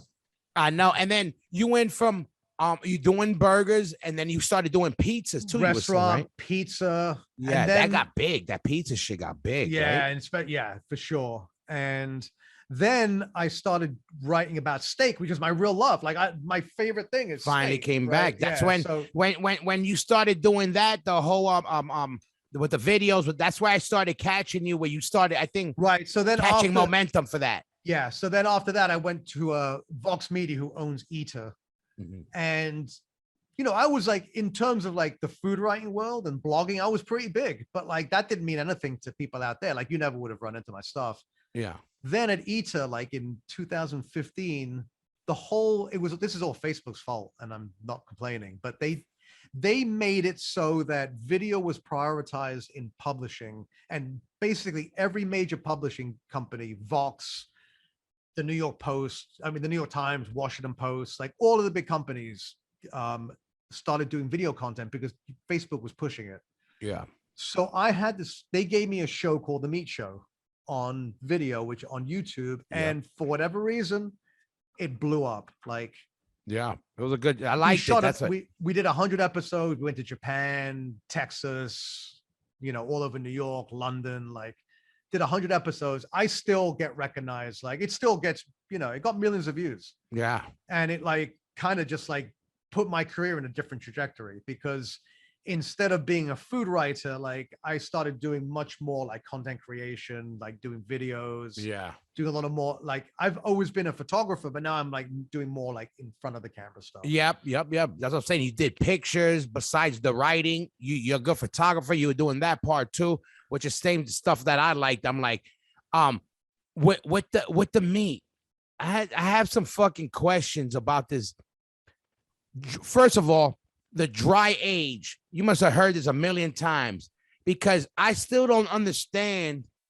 What's the quick version of what exactly is dry aging the meat, and what is exactly I'm getting out of it that's so sought after if I'm a dry aged meat guy. And I've had some, but I haven't had it enough to be like, oh, I taste this more than that. Oh, I didn't, think about it when I did try it. You know what I mean? Right. Or it was just so good that there was no reason to think about it. Exactly. It's like when you hear that band, do you give a fuck?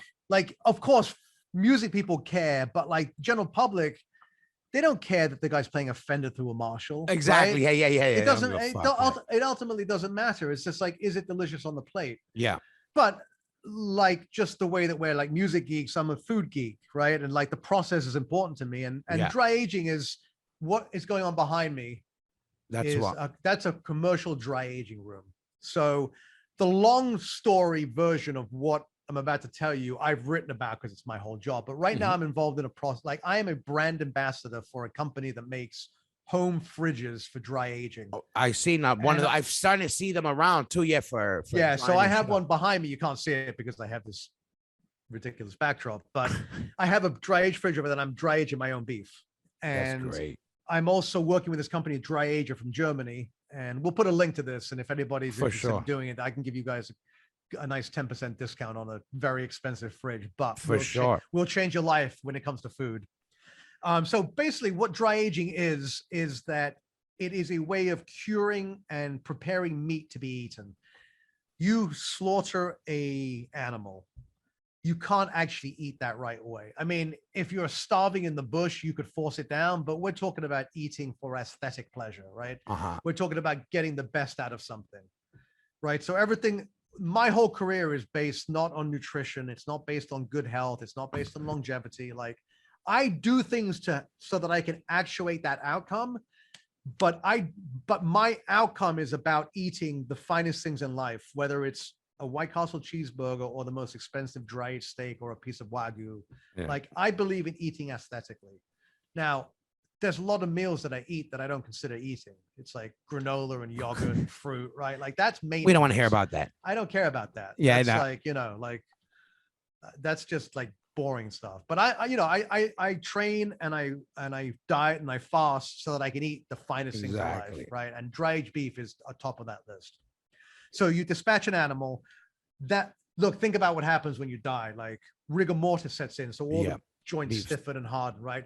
That needs to relax. It takes like 48 to 50 hours for that to just dissipate. And then, for lack of a better term, decay begins. Yeah. And that's when the more it decays, actually, the more palpable, unless it's rotting. But what aging beef is controlling the decay so that you're tenderizing the product, which gives it better flavor and makes it easy to chew.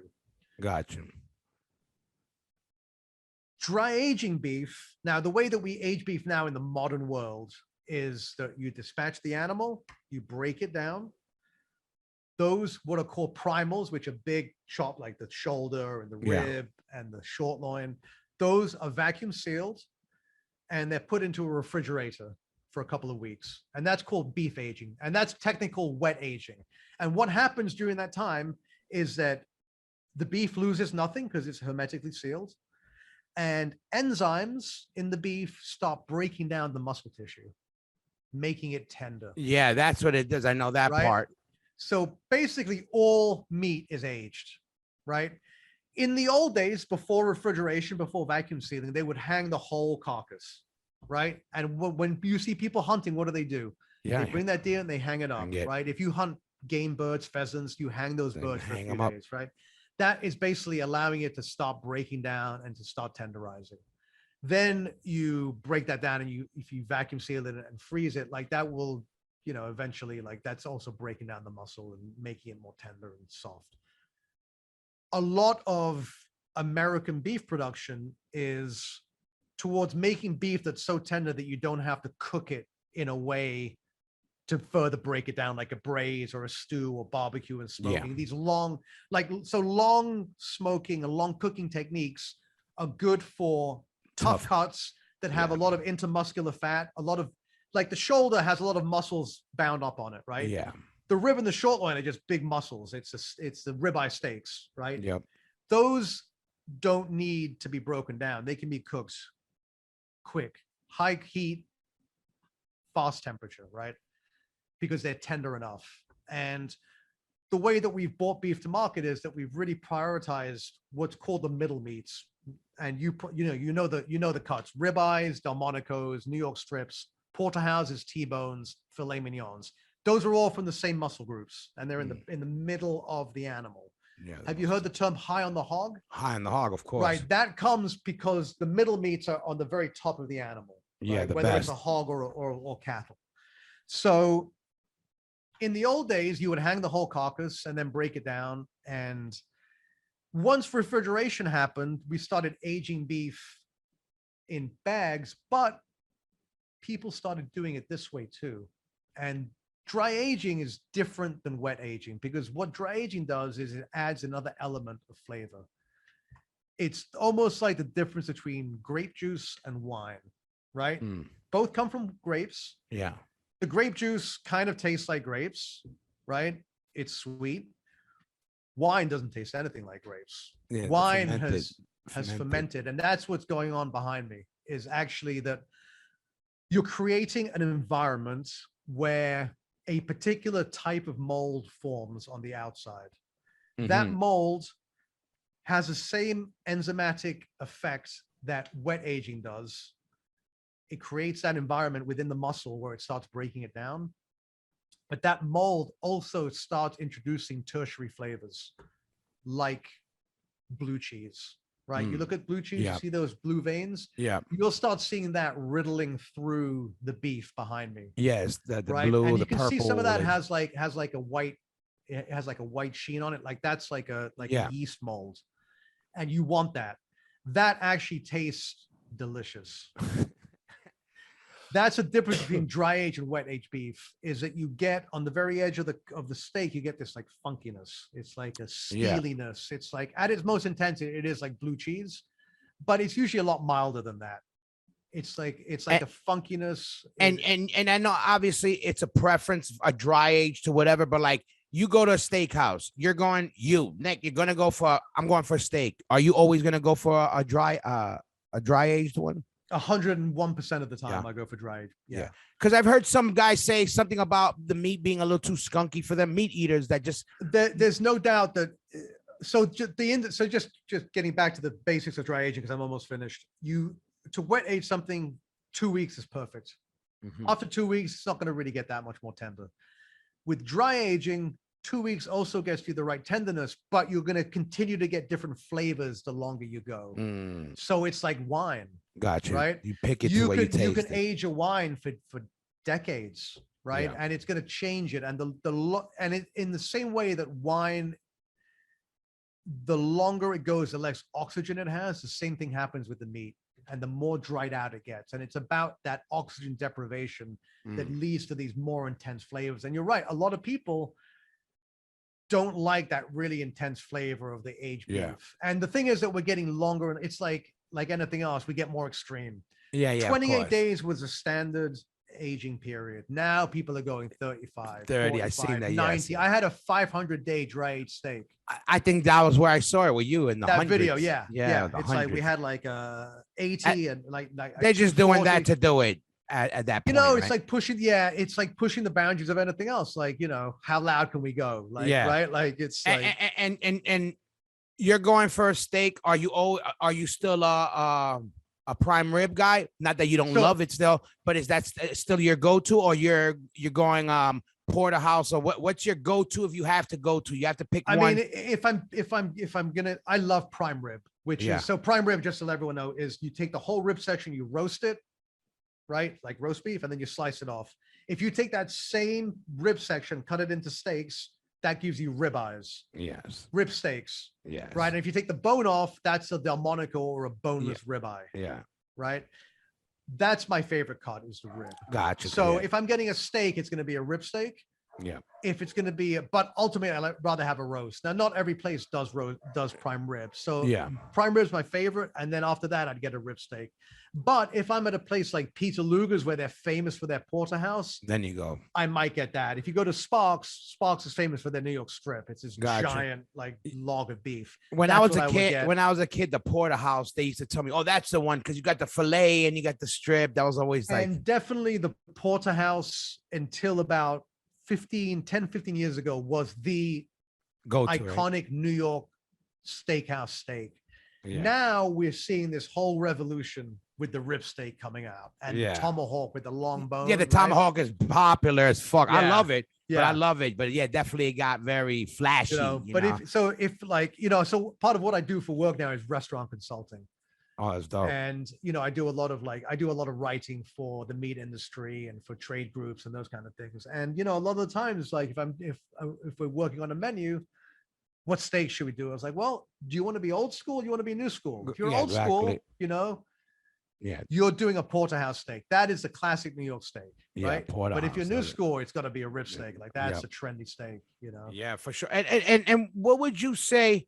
What would you recommend? Because obviously, you have also the privilege. One, no matter what, for quality, you got to pay. It's just what it is, And two, but also you being a real motherfucker who came from the trenches. You also know not everybody has the means to go to the Peter Luger's all the time. I used to go to Tad's every Sunday when I couldn't. Exactly. Tad's, by the way, Tad's used to be able to get like a fucking $8 steak back in the day, and potatoes and shit. It was a spot. But for somebody who's going to treat themselves, they don't, and all they got by them is regular things. If they had an order of something, where would you think would be a working man? What could the working man get to treat himself? Where would be a good way to shop? A Whole Foods or online somewhere? A working man guy wants to treat himself to a good quality piece of meat. I think online is probably the easiest, and especially if you want something dry aged. Yeah. Right now, the problem, the thing is that you're going to probably pay pretty close to restaurant prices. Gotcha. Also, that said, if you live in an area of the country where there are no places that sell dry aged steaks, it might be a viable option. So look, I eat steak. I mean, it's an embarrassment, but it's like, how many great bands do you see on tour? Yeah. Right. It's like nobody should be exposed to that much music. It's like unfair, right? Yeah. But it's your job. Like literally eating is my job. There's weeks when I'm about to go to Texas. I'm going to eat like in 15 barbecue joints in 3 or 4 days. Like, it's my job. Right. Yeah. So it's like, sometimes you get like, I never think I'm jaded because I appreciate every bite and I cherish every bite. At the same time, what you're saying is very important. It's important to put yourself in that cat's shoes. Right? Yeah. And for you, it's like, that's why I know that you give it your all every show. It's apparent in the way you've played, but it's because where we come from, like we were that kid standing in front of that show. And we scratched together those $3 to see the matinee. Yeah, for sure. And we look forward to that show for fucking weeks on end. Right. And we know that it's a one-shot deal. Like the one steak that you have to celebrate your birthday, you're only ever going to be 23 and 33 and 43 and 53 and 63 once, right? And that steak has got to live up to it. And especially if you get to travel, that's why a couple of times I've hit you on occasions, like when I was in Texas, you recommended me to go to the Pecan Lounge in one spot. Oh yeah, in Dallas. Because we didn't get a chance to go that day, but because Freddie on the list. Freddie's a food maniac, and also like I was never a foodie guy, but when it came to barbecue and meats and stuff cooked over fire, that's where I love it. So when it would come to that, I would always. But that's your heritage, man. Like cooking like whole pigs. Exactly, for sure. Just open, family style and big cuts of meat. So I always like that, you know, even birds, you know, all types of chickens, all, you know, over wood, over coal, something about it to this day. If I could eat like that every day, I would, you know, like just over I eat fire that meat. way 5 days a week. Yeah. And I like the little, you got that fucking, that you were doing the tomahawks in it, your oven, your The Ottawa broiler. grill, that thing. That's the one thing I miss because I'm back in New York. So during the pandemic, we were just talking about that. During the pandemic, I was down in North Carolina, and somebody let me borrow their I think it was 4,000 square foot house, right? And it was right by the state park. And now, granted, I basically spent the pandemic almost on my own. But what was I doing in New York? Nobody was around anyway. Yeah, you know? yeah. I went from 700 square feet to like, you know, to 3,000 or 4,000 with a state park, and then I could cook outdoors. And I had a smoker. I But watched the best you. thing of all, Jesus Christ, it's going right up my nose. The best thing of all was I had the Ottawa grill.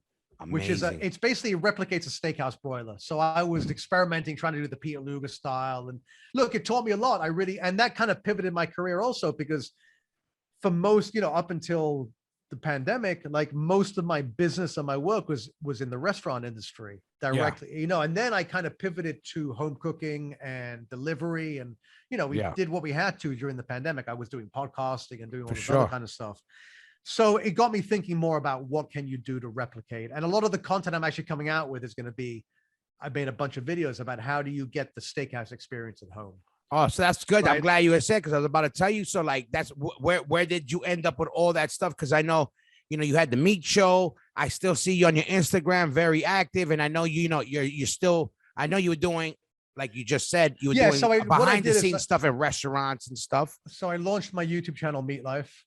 Right. And we just started rolling. I had a bunch of episodes that were very much in the vein of the meat show, restaurant visits and all. And it's like the pandemic hits, half of those restaurants aren't even around.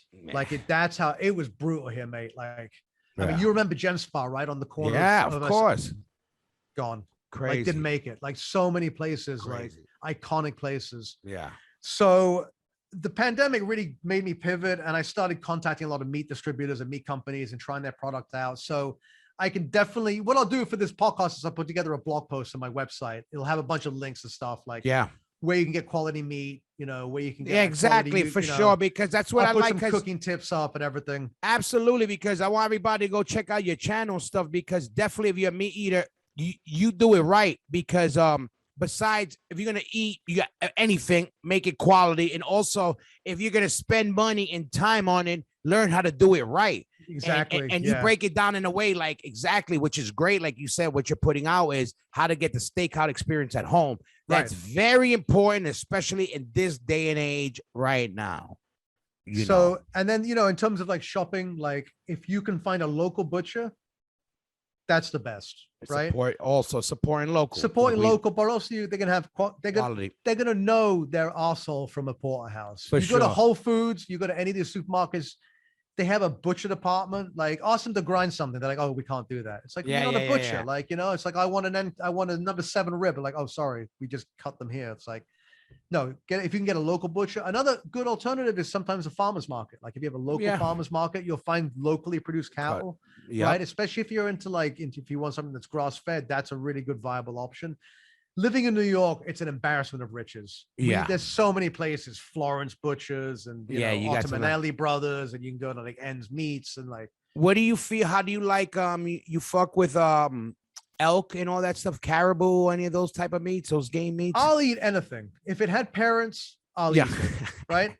That's what she said, but no. But to me, like, if you're gonna go beef, it's just we have beef is an animal that we have influenced. I mean, other than it's dogs, the Marshall, it's like a Marshall lamp. It's the go-to. It's gold standard, right? Yeah, it's the standard. But if you think about other than dogs, we have domesticated and changed and altered cattle to our will. It's a very symbiotic relationship because, you know, if you think about what cattle would become in the natural world, you know, they wouldn't have much of an impact. But the fact is that like they're a big part of our agrarian system. Now, there's no doubt that there is an ecological impact to everything that modern life throws at us, right?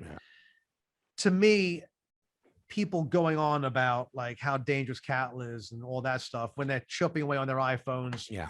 You know, I know getting Evian water shipped in from France and avocados from California. You know what? How much it costs to produce avocados in terms of like water consumption? Oh, I know. Almonds, the same people giving me COVID advice for doing blow off for hookers' assholes. Thank you. Exactly. 12 months ago. And, you know, but I get it. I know. But I get it. I know what you mean. I don't.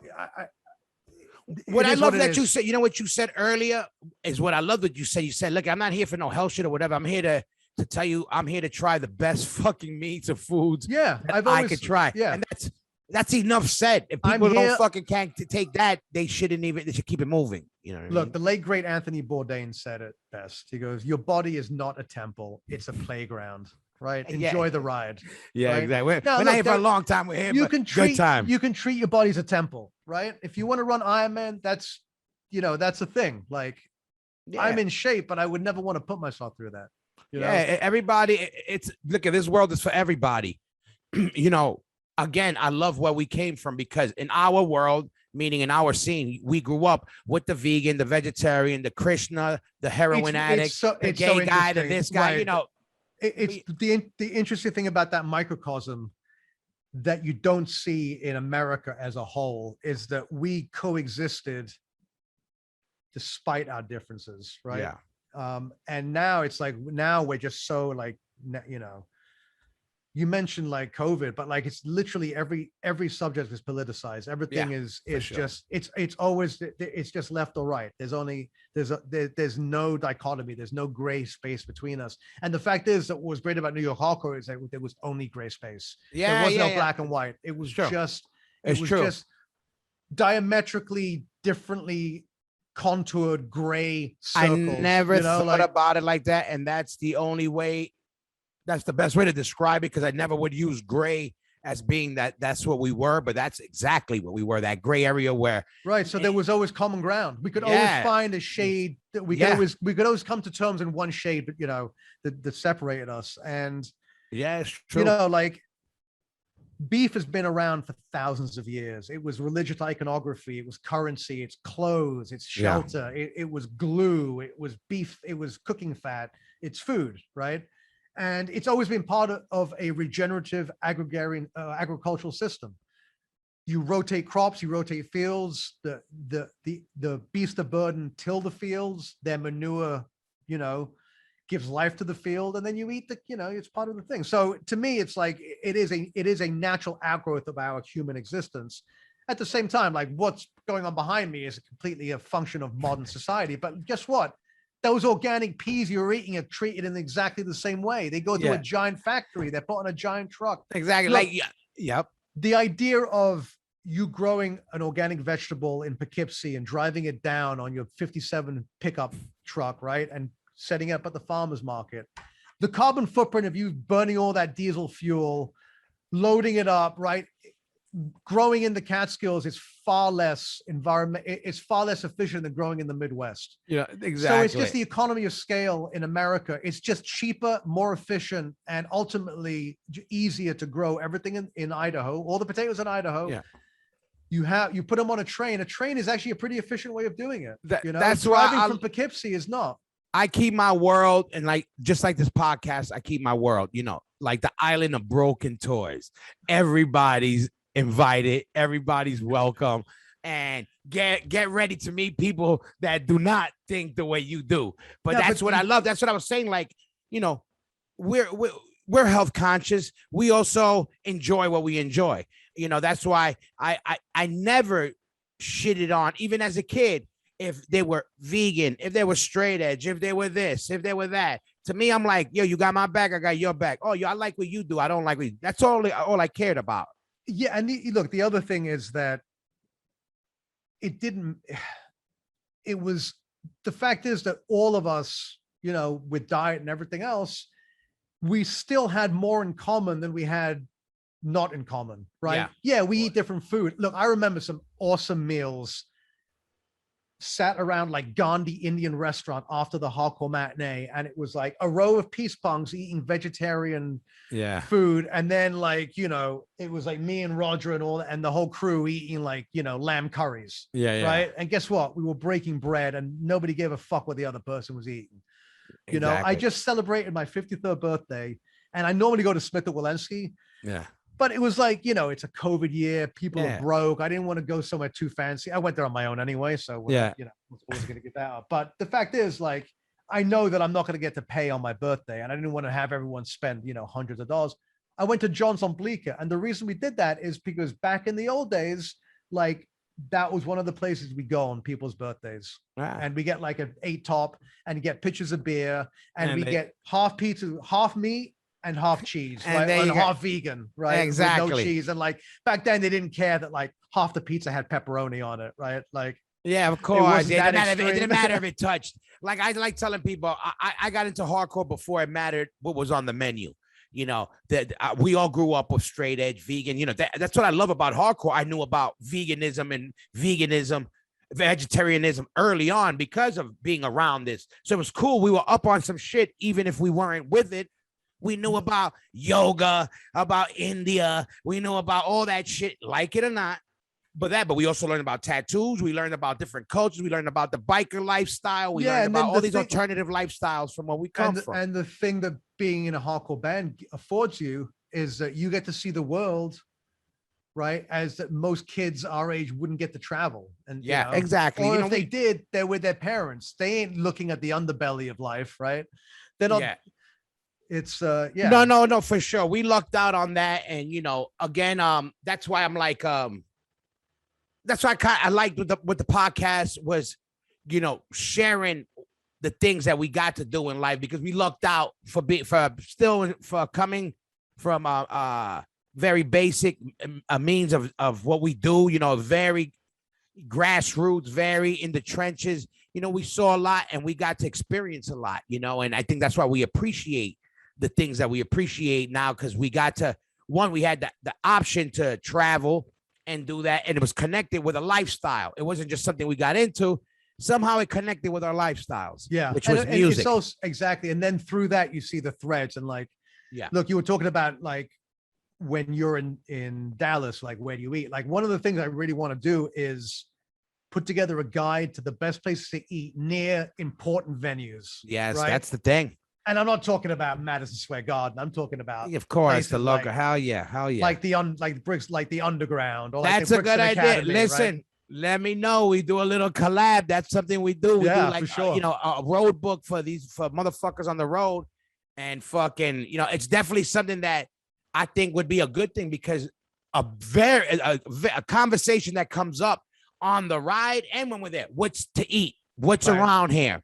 Right. You know what I mean? And I was actually going to start doing a little bit of that on my YouTube channel with Freddie, because Freddie's a big food guy. So I'm like, I'm going to start following this motherfucker, because he will swim through rivers, climb over walls. You don't know what he'll do to eat. Like, don't you think we should have, like Vinny Stigma, we should have a cooking show? Absolutely. Pasta with linguine with Vinny Stigma. But look at, before we get out of here, I want to give the people out here a little of your brain, a little bit of your knowledge coming from you, being like, okay, it's right now we want to make something simple that everybody makes. We're making hamburgers, right? What are we buying? What's the Nick ratio of what are we doing for our hamburgers at home? We're going to grill outside, family style, barbecue style. What would the meat man himself do? Well, for any hamburger, the most important thing is fat. Mm-hmm. Because fat is not just flavor, but it's also texture. And it's also kind of the vehicle that cooks the hamburger. The right? Fat, like, keeps it bubbling. The fat itself will percolate, and that's going to render heat through the hamburger. So you can have a rare hamburger that's warm through. Talking about the Joe Jr.'s hamburger, one of the reasons it's so great is because even though you get it rare, it's still warm on the inside. A lot of I love steakhouses, but they fuck up hamburgers. They grind it, they sear the outside, the inside's cold. Cold, yeah. That's not a hamburger. That's called steak tartare. That's not the same, right? So you want at least 80-20, but ideally maybe 75% lean meat, 25% fat. Or if you're really adventurous, go 70% lean to 30% fat. Now that's somewhere where a butcher will be able to grind for you. Got you. Now, one of the reasons, and we'll talk very quickly about USDA grading, there's basically 3 grades, right? There's prime, choice, and select. Hold on, I got a cough. Yeah. Excuse me. Prime is the best, and that's to do with how much fat is in the within the muscle itself. That's called intramuscular marbling. So a higher fat gives you more flavor. And so the best steaks, the steaks that are dry aging, are prime steaks. Prime steaks. Because you're not going to dry age a lesser cut. Of course. It's not worth the money. Because that costs a lot of money. You lose when you're doing this, you're losing weight out of it. Yeah. So that will go in, like 10 or 15% lighter than it went. Yeah, for sure. Out. So you want something that's like 25 to 20% fat. Then you want high, like a steak, because the fat's exposed, it's ready to go. You don't want to cook a hamburger low and slow. That's going to leave you with a hockey puck that's gray all the way through and has no outside char. You want to cook this thing fast. You want to put what's first called the Maillard reaction. That is a browning on the outside. And the Maillard happens around, I think it's like, I'd have to look this up, but at a certain temperature, you get the Maillard reaction. That's when you start seeing the browning. The same thing happens in bread, right? When it gets to be like 280 degrees or something, you get this browning. And then past that, you get caramelization. And what those things do is they give you those flavor notes, that acridity, that char, that smoky flavor, that when you smell a hamburger cooking, it's at that temperature. It's not when it's like gray and bubble. That's not giving you those flavor notes. So you want to hit that. And then depending if you're doing a smash burger, which is super thin, like a Shake Shack, then it's just about doing it as quickly as possible. Of course. With a thicker burger, you want to develop that crust, and then it's about bringing the inside up to temperature. And the best way to do any kind of cuts of meat is get yourself a meat thermometer, because with meat, you're not cooking to time, you're cooking to temperature. The temperature, yeah, of course. Right? Like, for sure. A pasta will only ever take 10 minutes to become al dente. Yeah. Right. Now, obviously, there'll be some variances if you're going up and but ballpark, level, but ballpark, like the pack. But a medium rare steak, like a 2-degree temperature difference is going to make a difference in the way it comes out. Right. Is your pan hot enough? Did you run it? So in terms of preparing your pans for steaks and for hamburgers, steaks you're going to want to run a bit hotter. Like basically, if I'm cooking a steak on my flat top, I want it to be like at least 500 degrees. Ooh. Right, a hamburger 400 to 500 degrees is good. Gotcha. But that'll give you that caramelization. It'll give you that charring, right?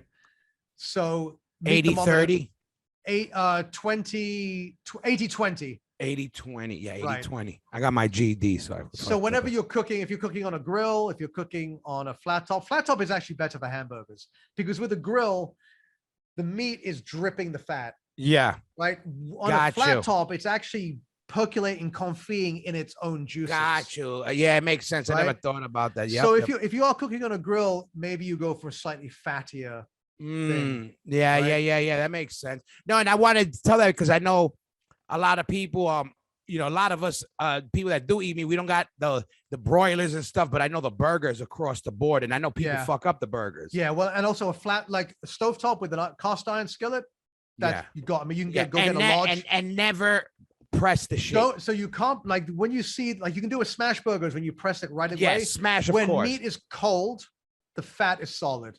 No matter how. I mean, like, you may be able to do it because you're in pretty good shape, but it's you can't squeeze cold fat. You're not going to squeeze the fat out. It's just going to get flat, right? Got you. So when you're making a smash burger, you heat the pan up, you put the burger on, you smash it. Yeah. Then you flip it. But the thing is 2-dimensional. It's flat, right? Once the meat is heated up, you do not want to press it because you're basically pressing all that juice and flavor and love out of that patty, right? So yeah. Now, there's a couple of meat myths we should dispel, right?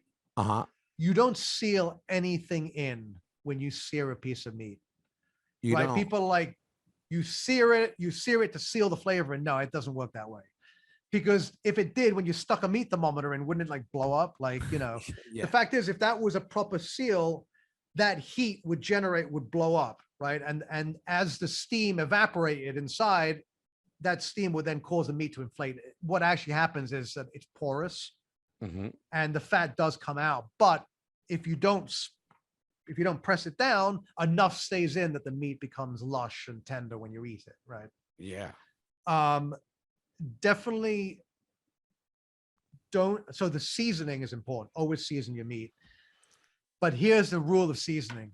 Either do it like I do a lot of the times. If I have a big, thick steak, I'll season it ahead of time, the day before, and I'll leave it unwrapped in the refrigerator.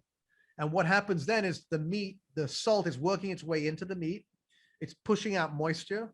And then that's going to give you a better sear because the surface will be dried out. Dry, sure. Right. Always to so dry when you for go to better sear it, right?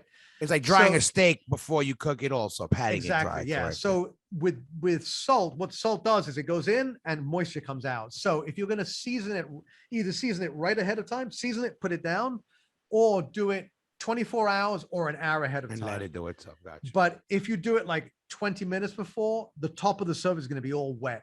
And that's the enemy of searing. And you want a good sear because that's what gives you that char, that crunch, that crust, that flavor. And then that's a contrast to the inside, which you want to cook to a lesser degree. So rare, medium rare, whatever it is. Yeah. And but a meat thermometer that's the only way you know. For meat in general. Eventually you'll be able to just do it by feel, right? Yeah. You could play a fretless instrument. You don't need to look into the frets. But when you were first trying to play Smoke on the Water, right? Like you had to look at those. Yeah, for sure. And let me ask you this: how you? I got my in my head what I think it is. What's the bun you top off your house burger with? The most generic American bun you can find. Like to me, anyone. I'm a Martin. Not even a Martin. Too high class. Too fancy. Why is it yellow? It's a fancy brand name. No. Why is it yellow? I love the Martins. To me, it's a great bun. Don't get me wrong. And it's got the thing about Martins. It has this really nice texture where you feel that it wraps around the burger.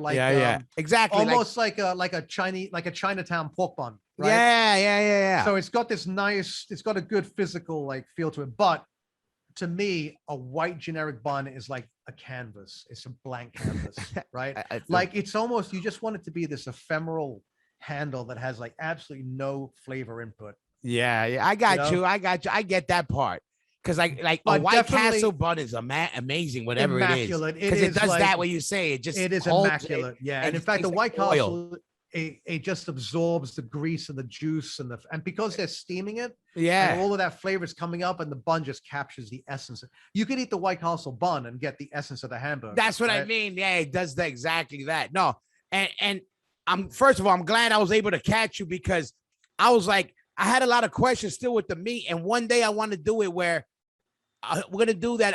I'm working on a lot of stuff coming up for the next year where we're gonna do a lot more video blogging, and we're gonna do one of these where you walk us through. We're gonna do one too when you walk us through the 101 hamburger for the 101 guy at home, so he can see how the big dogs do it. We can shoot from the kitchen. Absolutely. We can do it on camera. And we definitely do it because you do it right. Everybody, I'm always hitting Nick up whenever I got any meat questions because I said, if I'm going to eat meat, it's going to be the best. And I know he knows where the best is. So if you guys got any questions, where could everybody follow or whatever you're blogging, wherever your Instagrams, give everybody your handles now because a lot of savages are listening to us, a lot of meat eaters. So the easiest way is nicksolaris.com, NICKSOLARES. And I have links to everything. I have a ton of articles. I have cooking articles. I have dry aging articles. I have articles about like a lot of reviews of stuff. Go there. If you're coming to New York, there's a lot of recommendations. Absolutely. Follow his Instagram because I literally hit him up last week on how to cook a steak. So he's on board. If you're gonna get hungry watching his fucking Insta feed, but he's the man to hit up if you got any questions on me. And what are you doing now? Before we get out of any I know I have my YouTube channel, Meat Life. That's what I'm saying. You can everything is linked to that. There. Subscribe to Meat Life. We got some content coming out, cooking content. Perfect. Dry aging at home, how to cook steaks, how to cook the perfect hamburger. When you get that stuff, I'm gonna do it because I'm gonna put it on my page on my channel also. Because that's what I want to start doing is doing stuff, stuff that I like that, like the what we could do at home. What like some of the people think what we get to do is that we're lucky to be able to do it. Well, we're lucky to be able to do what we're doing, but this is stuff that we learned how to do, and we learned how we could do it at home and sharing the knowledge. Because if you're going to eat, let's eat good and learn how to not ruin the hard-earned money we spend on these good quality cuts. So definitely follow you, because you definitely know what you're doing. I burn, but what else? Writing? What else is what's what we could catch you doing anything right now? I've been writing a lot of stuff actually on my blog, nicksolaris.com. Twitter is at Nick_Solaris. But I don't really use Twitter, it's like. But like go Instagram. on and add that shit. Yeah, Instagram is live. I don't use Facebook much, so I didn't even notice that it was down yesterday. But I noticed Instagram was down. Yeah, but no, I'm glad we made it happen. Yeah, I lost contact yesterday with everything fucking freezing up. But isn't it crazy, like how dependent we are on these things now? I know. I was like, I don't even got your real number. But back in the old day, we would just go to the corner of Avenue Way and 7th Street. Exactly. Right? But you know what? The great thing is now. We got video, we got audio, we could connect. The world connects very easy now, which this is something positive that came out. Yeah. So listen, let's do some cooking stuff. Let's do some touring America food recommendations. Absolutely. That's something we're going to talk about. We'll put together the guide. We'll get like all the bands involved. We'll do vegan options. We'll do meat options, right? Absolutely. It's something very, very obviously, especially now, from being able to tour, how to tour clean, how to eat good, and also the quality, affordable. Right. And also, look, supporting people. Look, there's a lot of chefs that are in the hardcore scenes, right? A lot. Facts. A lot of chefs, like support, like let's keep it real, like support the people that support us, right? Exactly. Like I always say, the beauty of our world, like shout out to Talent Crossroads, and also shout out Maddie Matheson. These are two different worlds. Hardcore kids doing their thing, making food delicious. Nick, I'm glad you were able to come on. Good to see you. This is going to come out next week. I'm going to send you the flyers and all that good shit. And next time I see you, hopefully we'll have a steak. We'll have there'll only be a steak between us next time. Yeah, exactly. Not exactly. It won't be just a steak, but yo, one love, yo. We talk soon, Nick. I'll hit you up with the info for this. All right. Cheers, mate. Love you guys. Yo, love you. One love. Peace out, everybody.